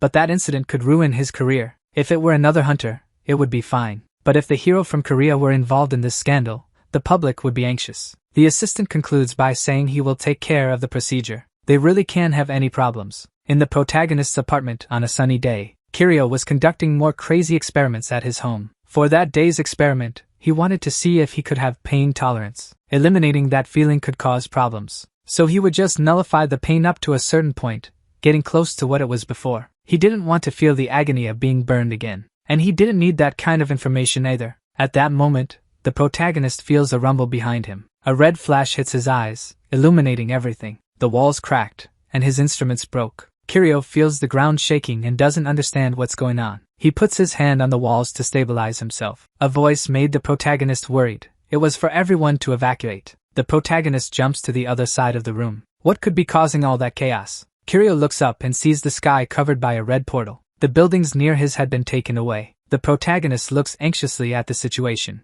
There are flying monsters passing through the portal. Quickly, the protagonist grabs his items and evacuates from his apartment. Kiryu tries to call Yun but realizes his phone isn't working. In that moment, he sees someone else also trying to get a signal. At that moment, he hears someone shouting to run. It was flying monsters chasing a crowd. One of them grabs a citizen with its tentacles, lifting him up while screaming for help. The other creatures also begin to capture everyone who was there, flying in the sky with these people while the protagonist escapes. But he doesn't know where to go. He looks at the subway station and wonders if he should go there. As he approaches, some agents tell him not to take another step. It seems that he wouldn't be able to enter there at all. The crowd could trample him before the monsters get him. Our protagonist realizes that he will have to escape in his own way. Looking to the side, he notices that the buildings were covered in a blue light. Feeling the mana of that place, he devised his plan. He could simply dodge and hide in places they wouldn't notice. As he dodged, he felt a different presence in that place. He sensed a different power and decided to follow it. He followed the confident trail of that power he had felt before. A hunter was finishing off one of the monsters, pulling his sword out from the monster's back. Haesung was dealing with the monsters in that area. An elite hunter appears when magical creatures are loose around.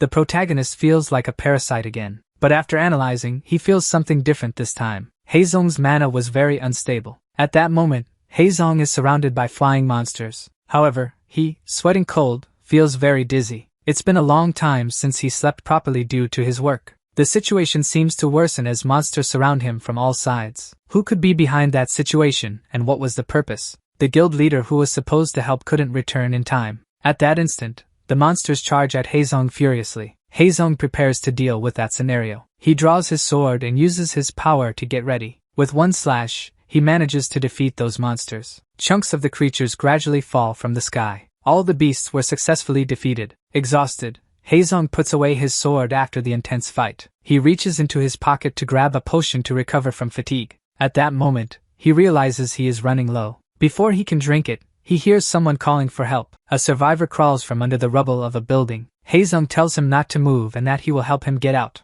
removing the debris from on top of the victim. The citizen can't move, so he leans on Haezong. Supported by his shoulder, Haezong takes him to a base. However, he is surprised by the intention of that guy. The man grabs his neck in a chokehold. Worried, Haezong tries to understand what is happening. At that moment, the guy shows that he is wearing explosives. The hero of Korea's eyes widen as he realizes he is a suicide bomber. The place is engulfed in a bright flash followed by a loud explosion. The protagonist, who is watching, tries to shield his eyes from the impact. As the explosion passes, he shivers and realizes something horrible has happened. Haezong is on the ground, trembling in shock. He has several injuries, but the main one is on his chest. He tries to get up anyway while lamenting that he let his guard down. He wonders if it was a terrorist attack targeting him all along. He also questions if the recent incidents were orchestrated to drain his powers. Haezong pulls out the healing potion intending to drink it. But at that instant, he loses his strength and falls to the ground. Completely injured, he looks at the horizon.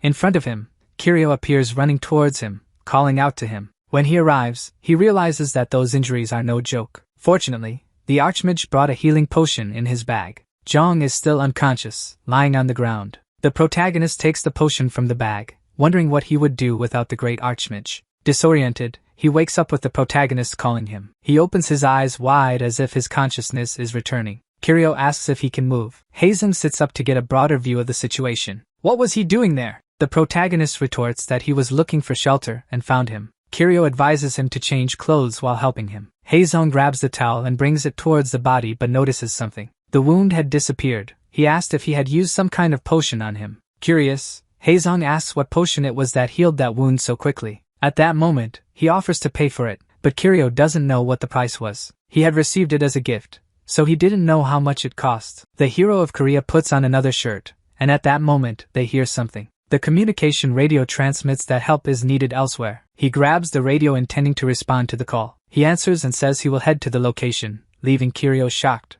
The guy literally came back from the dead and is already clocking in to go back to work. Kiryu warns that he cannot do that, and where he would be. He would have to rest because of his lungs and the explosion. The protagonist tries to advise him about his lungs, but Haezong is stubborn. Haezong says he would have no other option in that matter. Using his abilities, he could still become unable to use them. He grabs his sword, saying he would accept the risk. The Archmage thinks about how frustrating he is as a man. The hero of Korea notices that while they are talking, people are dying. There would be no time, and he had to act quickly, but Kiryu interrupted him. Haezong would not be to blame for what was happening. It would be someone else's problem. He was not the only hunter in the city to stretch himself thin. He could let another hunter take care of it and go rest. Haezong says he will rest after finishing that job. He asks Kiryu to step aside because he wanted to pass. The protagonist refuses, and he would not leave there. The hero of Korea feels grateful for the help, but his attitude was interfering. Kiryu realizes that he is not listening to anything he says. That seemed excessive. Was he acting that way because of the association?